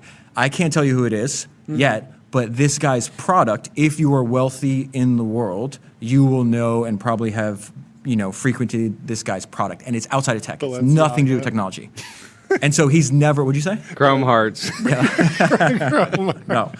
No, but he's never done a podcast. He doesn't even have any. This guy doesn't even have any social media. He designed wraps that go on Huracans. The chat is saying you're bringing vague posting to podcasts. Who? You're vague posting. Who? You're vague posting on a pod, which is innovative. Let's be less vague. What do you think about the AI podcast that's at the top of the charts right now? It is coming for all of us. It's putting us all out of a job. Is this the Epstein one? Yes. Yeah, but I think they're transitioning to. They're going to do more. They're going to do a bunch of stuff. Everything that you want, like if it's a hot topic, they're going to have a podcast that's single narrator, like very fact based, deep researched. Yeah, and the reason that it's interesting is like it's not an AI app. Yeah. It is like somebody used AI to make the media product and then just uploaded it to traditional channels. Yeah, Kareem from Ramp showed me this like a month ago. Yeah. Yeah, obviously there's going to be great AI generated podcasts. Like, of course. Now, I think they got to the top of the charts not because they have a large listenership, if I'm not mistaken, but the frequency in which you produce. Ooh. And so that's a way to actually like manipulate that. Sure. Where you see this with this some other media companies doing this, where they like essentially record for 3 hours and they just break up. All the episodes are like 15 minutes long, and they upload like 15 a day or whatever. Whoa. And they're like, look, we're on the top of the charts. But if you actually look at overall listenership, it's like really low. Yeah, we would. But yeah, like there's obviously like 3 a day. I mean, I got to spend. I think I can talk about this. Pretty sure I got to spend some time with Demis from DeepMind, and just like that is the most AGI pilled fucking person I've ever come across in my life. So he thinks it's coming for everything. Yeah. So yeah, obviously there's going to be great AI generated podcasts. Yeah. I think the people making AI podcasts would stop if they knew they were competing against you. I found this hilarious. I was looking back. Like this is the Chuck Norris of podcasting. You guys are hilarious because I went through our. Look at this here.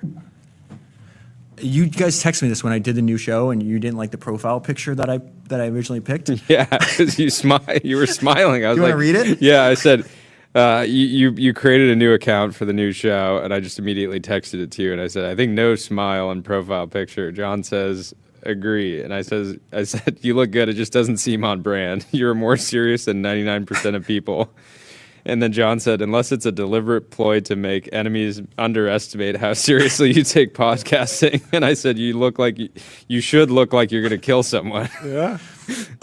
So anything, like, I think, like, being the best in the world, like, trying to, like, dominate whatever niche you guys are dominating your niche right now. Yeah. I'm amazed. Listen to every single interview you guys do, and, like, just your relentless focus of, like, this is what we do. Yeah. You don't even want to travel, which I heard, like, you changed something, know, plans recently. Yeah, it's been I think, like, the key for us and anybody is just, like, whatever your core competency is like, focus in on that, try to get as far down that line as possible, and then just say no to everything else. Yeah. And again, is that even new? Like, yeah, it's interesting on the AI topic. Like the speed with which AI can produce an audio deep dive on a hot topic like the Epstein files, which drops. It has thousands of pages of documents. Like a human team's not going to be able to read through that, and people want to consume that media through audio. That makes a lot of sense. At the same time, it does feel like interviews, with particular people that everyone knows is not AI, like Mark Andreessen, and then they can react to that and feel something emotionally because it's a real person with a real impact on the world. That feels very, very sticky. So I would debate Demis on that. We just had this conversation. So some of the stuff, like how we're using AI for the new show, like I'm not going to talk about publicly. I obviously tell you guys because we share information, but it's just like I'm not giving an edge to competitors. Like, it's not going to happen. Yeah. What I would say is, So you have a course. No, never do that. Never. Okay.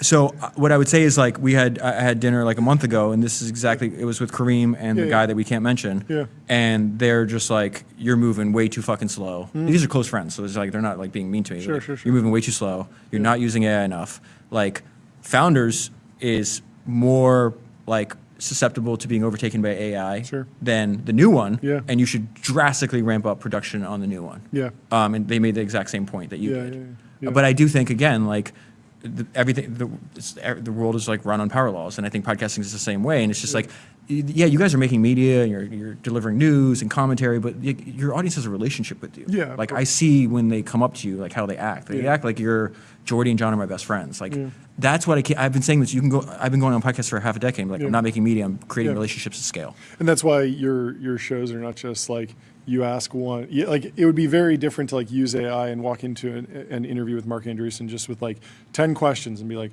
Mark, how did you start your career? I didn't have AI any, will be able Mark to can put up an insane podcast just with that format where the guests could say like a total of 1,000 words and he just like goes off. But no, but yours are more like, all of your, I think a lot of your episodes will end up being like 50-50.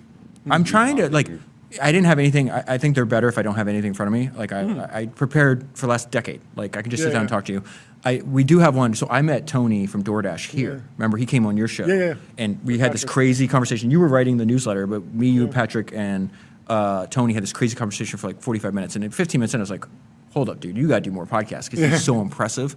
That one, I think it's coming out next weekend. That one, I had maybe too much in front of me just because like, the way I think about Tony is just he's like, again, like not financial advice, but he just gives me, out of anybody I've ever spoken to, I think he's 41, he just gives me like young Jeff Bezos vibes. Yeah. Like I have no idea the quality of the DoorDash. I don't look into the stock, anything like that. All I know is if you think that guy's going to stop being a food delivery. The other thing that's notable there is all three of the original co-founders are still working in the business, and it's, what are they, 15 years in or something? It's a crazy. Maybe a little bit less, but that it's so rare to have that much success. Yeah. All the founders normally, but hold on, somebody steps back. Normally, somebody's got to start a venture fund. Think about how humble he is, though. Yeah. Right. Yeah. And I even said this on the episode. It's like you're not gonna like what I'm about to say, Tony, but I'm gonna say it anyways. It's just like your competitors are afraid of you. Like I had a dinner in Stockholm with the guy that sold his company for like $8 billion to Tony. His name's Mickey. The company's called Volt or something like that. It was like DoorDash. European. And he told this crazy story I told on the episode with Tony. He still reports directly to Tony to this day. And we're like, he's like, I thought of myself as an entrepreneur my entire life. I thought there's no way in hell I'd ever work for anybody else. We had a term sheet right in front of me. We could raise a fresh $1 billion of capital to fight them. And I'm looking at it, thinking about this, and something involuntarily came out of my mouth that I never thought I would admit. And he's looking at it and he goes, I can't beat him. Whoa. If you can't beat him, join him. I can't beat him. So I either could like sell for life-changing money and then learn from him, or I could fight this ego and maybe light this $1 billion on fire. Yeah. And he did the difficult decisions like, I'm going to go and sell. He's still going to get stock in the new company and be able to grow that. Yeah. But I would say that out of all the conversations I've had so far, the one that they're all, like I've all enjoyed them, but what I would say is like Toby Luque was, if the people listening to this have not listened to any of the new show yet, I would, if you want to go in tech, go Toby Luque. If you want to find these crazy people that are not in tech, go Todd Graves. But Toby Luque was very fascinating to me because he's your favorite founder's favorite founder. So everybody that you admire, you ask who they admire, and they'll bring up Toby. And what they like about him is that he thinks through every single thing independently. So therefore, he has all these beliefs that are not correlated with one another, which means when you have a conversation with him, you are unable to predict what his response to your question or your statement is going to be. And that, we talked for 4 hours. So we talked for a half hour before we recorded. Then we recorded for 3 hours. We edited down to whatever it was. Then we recorded for another 30 minutes, or talked for another 30 minutes after. And I could have kept talking. I was like, dude, I got to catch a flight. I'm going to have dinner with Charlie Rose that night. Oh, yeah. Like, I had to like fly down there. It was like, we would have kept talking. Yeah. Like, he just blew my mind. And one thing he said that I think would be interesting to your audience is he believes, and I think he said this on the episode, that we're going to look back on the year 2026 as the year that every single business in the world was up for grabs. That AI is coming for everything. Every single other business will have to be reimagined. And you're going to look back at this is the year where it should have been obvious to you that you can rebuild the AI native version of whatever exists out there. Interesting. Meta has scaled back their metaverse plans, kind of refocused the company. A lot of people over the last couple weeks have been kind of dunking on Zuck for that. Anything stand out in history where great entrepreneurs, CEOs made like massive bets and they didn't pan out? I would say as a Meta shareholder, I think it's great that Zuck is willing to like bet heavy on, trends that he really believes in. And also it's great if you kind of run it down and then realize you're hitting a dead end or need to refocus. But what's your view on swinging for the absolute fences and missing sometimes? I mean, it's obviously inevitable. Jeff Bezos has this great line in his shareholder letters where it's like the size of your failure has to scale with the size of your company. So he's like, I can't make a $300 million mistake anymore. I need to be making, I think the Fire Phone was like a $3 billion. Oh, yeah. Like, yeah, that's good. Like, okay. Yeah. So, because I'm going to somewhere, like I have to, like, it's just inevitable. Yeah. What I will say is I've spent some time with Zuck. I don't think he has a peer. Like, I told him this. It's like, who else is his age? And he's still somewhat of a puzzle and mystery to me, and that's why I'm like interested in like to continue to talk to him, because it's just like I've read every single book on Facebook. They're all bad. There's no good books on Facebook. Some of his, most of his interviews, like there's just certain things I want to talk to him about that because I'm just naturally curious about. I think this is the whole point where people like, you guys are having this immoral conversation about introspection. It's just like, it's funny because you actually want him to introspect. You want the interview that you would do with Zuck would be very reflective. It would not be, tell me how you're thinking about MSL's product roadmap. No, I don't even think it would be introspective. It would be like, I want to know how, like the reason I signaled out the Toby Luque episode is because when I sat down with Toby, and I did this with Brian Armstrong too, who was awesome, it's just like, I want to make like a how Toby Luque works episode. Yes. Like, and this is what I just want to know. There's no gotcha here. It's just like, how do you think about building businesses? How do you think about retaining talent? Why did you do this product? Like, just tell me the stuff that you have 25 years as, in his case, 20 years experience as an entrepreneur. Like, that's one, very rare, especially one in a single company. Like, you've learned all kinds of crazy stuff. Like, just like, let's get some of this on record and like, let's talk about this. So same thing with Zuck. I'd just be very interested. What I like about him is like, he has this just like inner clock where, he's going to make these massive bets. And, so obviously he knows he's obviously not stupid. Like, some of them are going to fail, of course. Yeah. What do you think about retired interviews? People What's that are that? out of the game. The risk with a live player, someone who's actively running a public company, is that the SEC is listening to what they're saying, that they want to stay on talking points, that they have a bunch of different incentives. Well, if they say, oh, well, the easiest thing I ever did was cut back my marketing spend because none of that stuff was working, well, then their head of marketing is going to be upset. There's internal politics. Whereas when you do an interview with somebody who's retired and no longer in the game, sometimes they can speak a little bit more freely about their industry, their life's work, their career, et cetera. Yeah, I would, if I could have a show of just 80-year-old billionaires like that would talk. Like I got to spend time with Sam Zell before he died. The fact that I was never ever able to record a podcast with him, like now that I have this new vehicle, is like, man, because he's just like doesn't care. He's dying of cancer. He's going to say whatever. So my friend Sam Hinkie, I just saw him like 2 weeks ago, and he actually gave me advice. He's like, you should organize your guest list in reverse chronological order, because like there's one guy we're working on right now who's one of the most successful people. We already had to reschedule with him. He's 87. 87, yeah. And he is like unfiltered incredible. What about the tension between a name brand live player like a Toby Look? He's somebody who's done other podcasts. People know Shopify. Maybe they built a business on Shopify. Like, it is not fully a consumer brand, but it will draw a certain level of attention versus 80-year-old billionaire who's been, owns half the farmland in Montana, might have had a fantastically rich life, but one behind the scenes. Is there still an interview to be done there? Yeah. Like, how do you guys choose the people you want to talk to? Like, well, a lot of it's news driven. So a lot of it's about, what's happening right now in the world. Who can we talk to contextualize that? And so I enjoy those reflective moments when they come up, but they aren't as much of a driving force at all. So I like try to, I went on a walk yesterday, or maybe yesterday. I don't even know where I was yesterday. Yeah, it was yesterday morning. And a really good friend, really smart person, who's just like, you have, one of your gifts is like distilling everything down to like what is actually essential. And he's like, you help me talk through all these issues I'm having with my business this way, but you do it for yourself, where it's like, I'm just going after things I'm intensely interested in, especially in the age of AI. If you're not following what you're obsessed with, like I think you're doing it wrong. So Founders is just the books that I'm intensely interested in reading, and the new show is just people I'm intensely interested in speaking to. Some of the stuff, the people we have recorded, they'll like might be known as like small niche thing. I'm not going after like just big names. That's not interesting to me. It's like the rubric is the decision making here is very simple. It's just like, am I intensely interested to sit down and talk to this person? Like Evan Spiegel.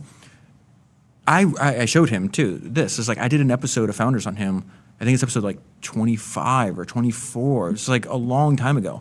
And there was like one thing that happened with Evan, because I talk about Edwin Land all the time, founder of Polaroid, Steve Jobs' hero. Steve Jobs copied a lot of how Edwin Land built Polaroid and used those ideas in building Apple. Steve Jobs of mentoring technologists. Yeah, and like he's the patron saint of founders. And so I read this book about Evan, and Evan is 21 years old, and he's talking about that he's got two heroes. And it happens to be Steve Jobs, which makes sense. Every 21-year-old kid trying to be an entrepreneur at the time had Steve Jobs, and then Edwin Land. It's like, how the hell does a 21-year-old even know? We got another land head. Yeah, we had an incredible conversation about that. No, yeah, it's a different land. Stop. Yeah, and so like that, you see what I mean? Like we have the same interests. This is a guy that has influenced my thinking. He influenced your thinking, and of course you wind up with a camera company. Yeah. Like it makes perfect sense to me. Oh, that makes sense. And I don't care. Everybody's like, oh, market cap. I don't care about that. The iPhone is also. But people are like, what about like if the stock price is down or the market cap? So I don't give a shit. I want him to win. He's like a very interesting person to me. Yeah, totally. Okay, Saturday, I watched Elon's kind of new pitch for Tesla, XAI, and SpaceX. And one of the products that he was kind of presenting was a mass driver. Did you follow this at all? Do you think I did? I know you didn't. We have 2 episodes. But we were having tomorrow, by the way. So we were having a debate on the show at the beginning, around the timeline for the product, and we were pretty. John, where did we actually land? You were saying under 20 years. I said under 20. Tyler said under 30, and you said 75 or something like that. And so, or you said 10, but then also 75. But also 5. Years. Also 5. I had. no. I've literally. I have no idea. I'm not going to pretend that I think I have like an accurate read on it. But has there any entrepreneurs throughout history that were kind of pitching their business overall on timelines where the market was like, I don't know if this is like going back to like inventing flight, people telling the Wright brothers like, you're never going to be able to fly, it's impossible. People were saying that. Yeah, no, sure. I know. But then they did it. They did it on like a. They weren't being like this chain of events will lead to the 747 50 years from now. Yeah, exactly. And exactly. like, so get ready for the 747. This is like the Wright brothers. So invest pitching. in my bicycle plane. Yeah. Because the 747's coming. Like it was coming in 50 years, right? Yeah. So I would say about Elon in particular, I did this episode of Founders, which I'm really proud of. It's probably the most downloaded episode ever. It's called How Elon Works. Mm-hmm. And it strips away all the biographical details and just talks about him speaking about the way he runs his companies. Mm-hmm. And in that episode, I said, like, usually there's some kind of like historical equivalent for everybody operating today. And, you could name a person, I could find somebody in history that, Sure. But for him, I do think he is like a singular character. I can't think of anybody living or dead that is like him. Yeah. It's weird because he's an industrialist, but he's also incredibly promotional and like very good at the marketing side as well as the building side. The best in the world at that. That's very might be the best salesperson. Yeah. There are so many people that was amazing why the weekend presentation was tough. Yeah. Because I didn't think all the technology was cool, and I have zero doubt that Elon can do hard things that no other set of companies can do. And you see it today but because I just wasn't. A decade ago, people were like, Roadster's coming next year. Everyone's talking about Roadster, and no one's really talking about Mass Driver. So it didn't break through in the same way. So, probably because of the name, like Mass Driver. They got to get a new name. Yeah, they should call it. I didn't see it, so I don't know what that means, but that's fine. Hold on. There is, to answer your question, though, Jordy, there is tons of examples from history of somebody having an idea, saying that they're going to dedicate to that their life to making that idea come to fruition, and taking multiple decades to actually do that. So like the thing that comes to mind, just because I'm rereading about him now, and I'm probably going to do another episode on him. I've done like 6 episodes on Henry Ford, and Henry Ford had one idea. He would tell you, I had one idea in my entire life, and that was to figure out a way to make the car for an everyman. Meaning at the time when you made less than $1 a day, cars were like $6,000. Yeah. You can't afford, the people making them cannot afford them. How can we learn to mass produce that? And it took him, 20 years of pounding on that idea until he actually accomplished that goal. So he probably thought it was going to be done 3 or 5 or 10, and it took 20. But yeah, you're going to find a ton of examples like that. It always takes longer. And that's why the Raptor R exists. It's the car for the everyman.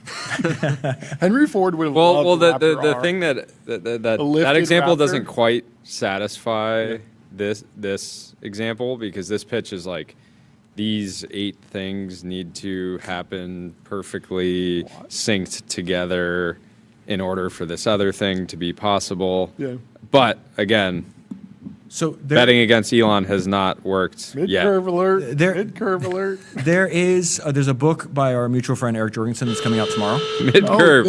Mid-curve. I think we can show the cover, can't we? Yeah, you can read the whole thing right now live. You guys want to stream let's for do another 7 hours? Let's do a table reading. This is the book of Elon, with a foreword by Naval Ravikant, by none other than Eric Jorgensen, and the visuals are by Jack Butcher. Ooh, that's great. So in the book, Elon talks about the fact that he gets a lot of shit on the fact that his timelines are usually, off. Yeah. And he explains why and everything else. But I think we're actually doing something. Eric was actually the first American to ever put me on a podcast. Really? And so like the first podcast I ever did of somebody else's podcast was this one that only went in like China. Yeah. And so it was like really popular on WeChat, but no one. But Eric, he just like gave me a shot when no one really knew who I was. That's awesome. And it wound up being important because one of the listeners of that episode, there's only like 1,000 people that listened to it, was Patrick.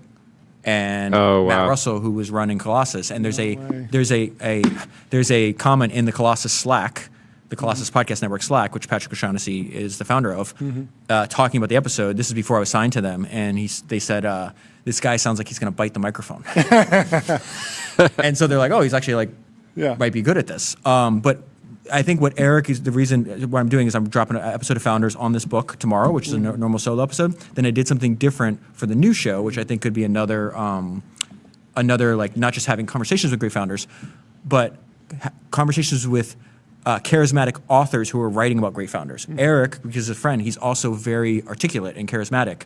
And so we essentially, that episode's coming on the David Center feed tomorrow. Yeah. Did you say because he's a friend, he's articulate no, and no, charismatic? No, because I've spent a lot of time talking to him. We're like, you guys have interviewed authors. No, some of them it's like. Authors are almost universally fun to talk to in the moment that they're launching their book because they've spent more time than anyone else on earth just thinking about that one.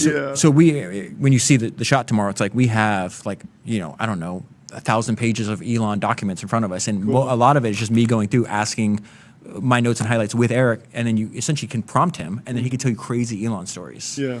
Do you think that there's a lot of the CEOs that you're talking to, the ones that are kind of in their prime, let's say, 5 to 10 years or 20 years into their company, do you think they are more AGI pilled than they let on the internet? Because a lot of them will like talk about how they're using AI and talk about how they're excited about it. But I feel like you've given me some examples where behind the scenes they're actually like much stronger believers.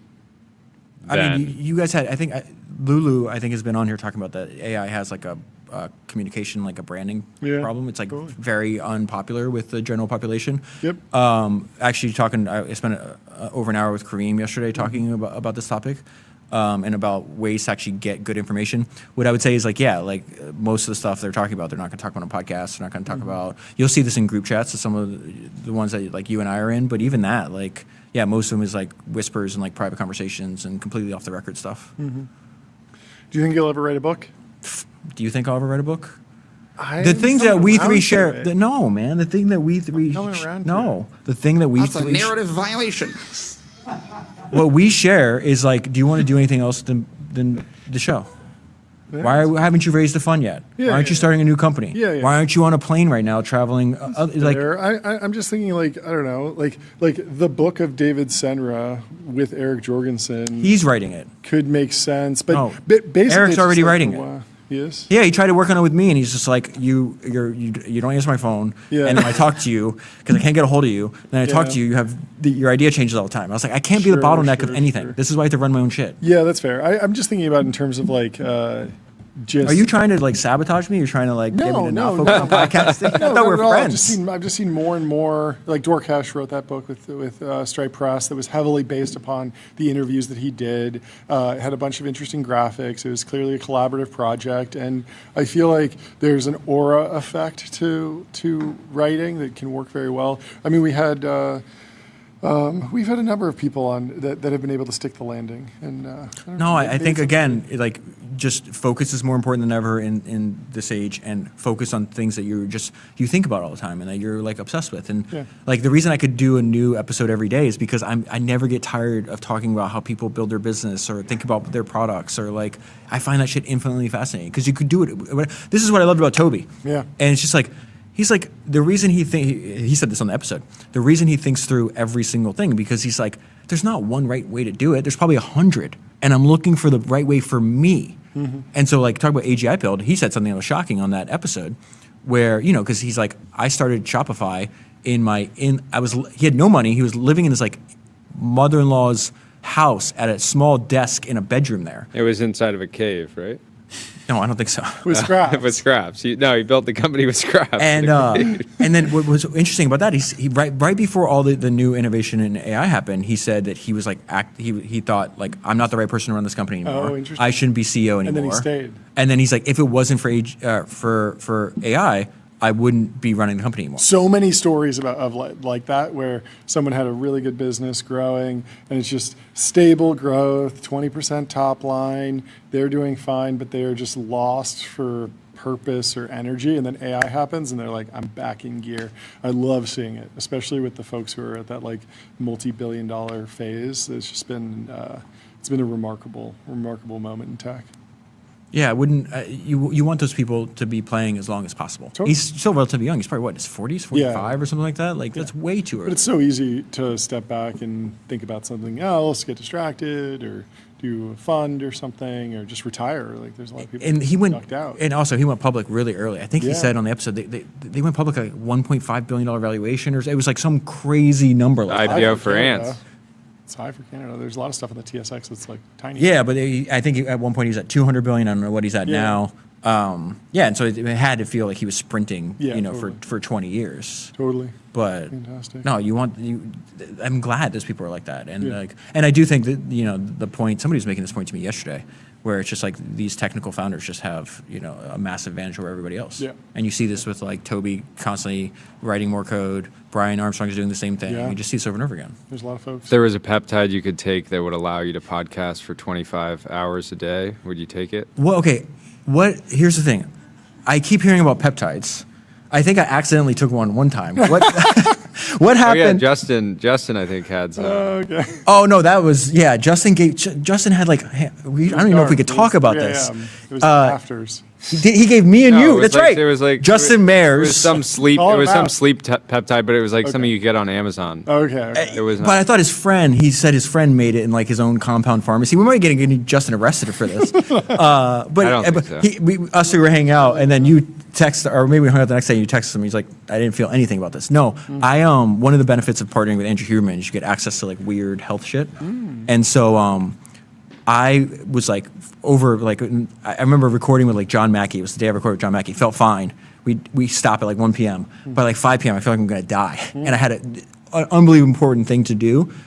Like 36 hours later, I could not mess around, and so I just texted the group, and they sent like this IV guy, and it was like a 4-hour IV. Whoa. And I was like, listen, and I don't know anything about it. So I was like telling Rob, I was like, I trust you. So like, you don't give me like, I don't want to. This has to be good. Would you take this?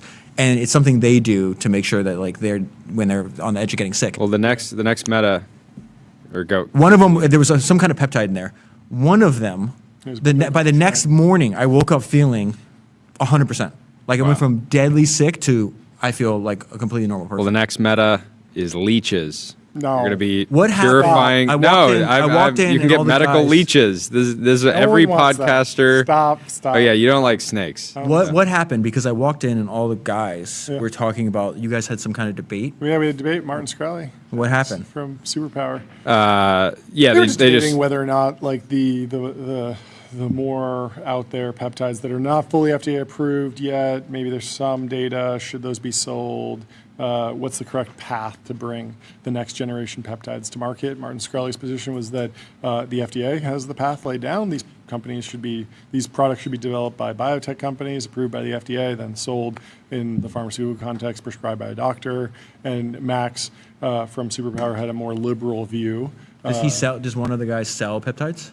I don't know if Superpower does, but a lot of Silicon Valley companies are getting into that market, and a lot of people in San Francisco and Silicon Valley broadly are like taking Chinese peptides, quote unquote, meaning that they're like going to a gray marketplace that then manufactures these drugs that are not FDA approved and not made in FDA-approved facilities, and certainly are not to the economic benefit of the pharmaceutical companies that spent a lot of money developing these drugs. So there's some company out there that's been working on something. They developed the intellectual property. They're hoping to recoup 100% of that because they have a patent on it, and so that they should be able to sell it and get all the value.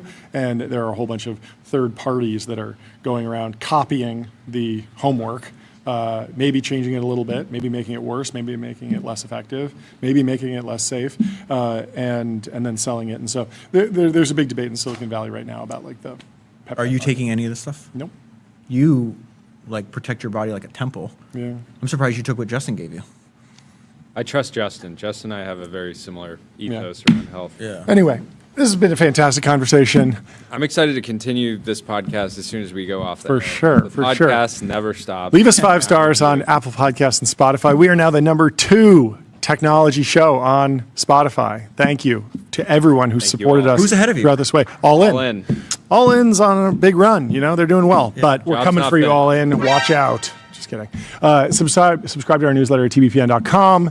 Leave us 5 stars. We're happy for them to be number one as long as they're running ads. Yes, they're running ads. Are they now? Yeah. Our job is On finished. the podcast? Our job is finished. Yeah, that was one of our early bits. We wanted All In to run ads, and they're running ads, so we're happy. Anyway, Patriotic thing to do. Have we will a wonderful see you tomorrow. evening. Massive stream tomorrow, 11 a.m. Pacific. Please send Throw us that reaction to flashbang. this. Rolling flashbang.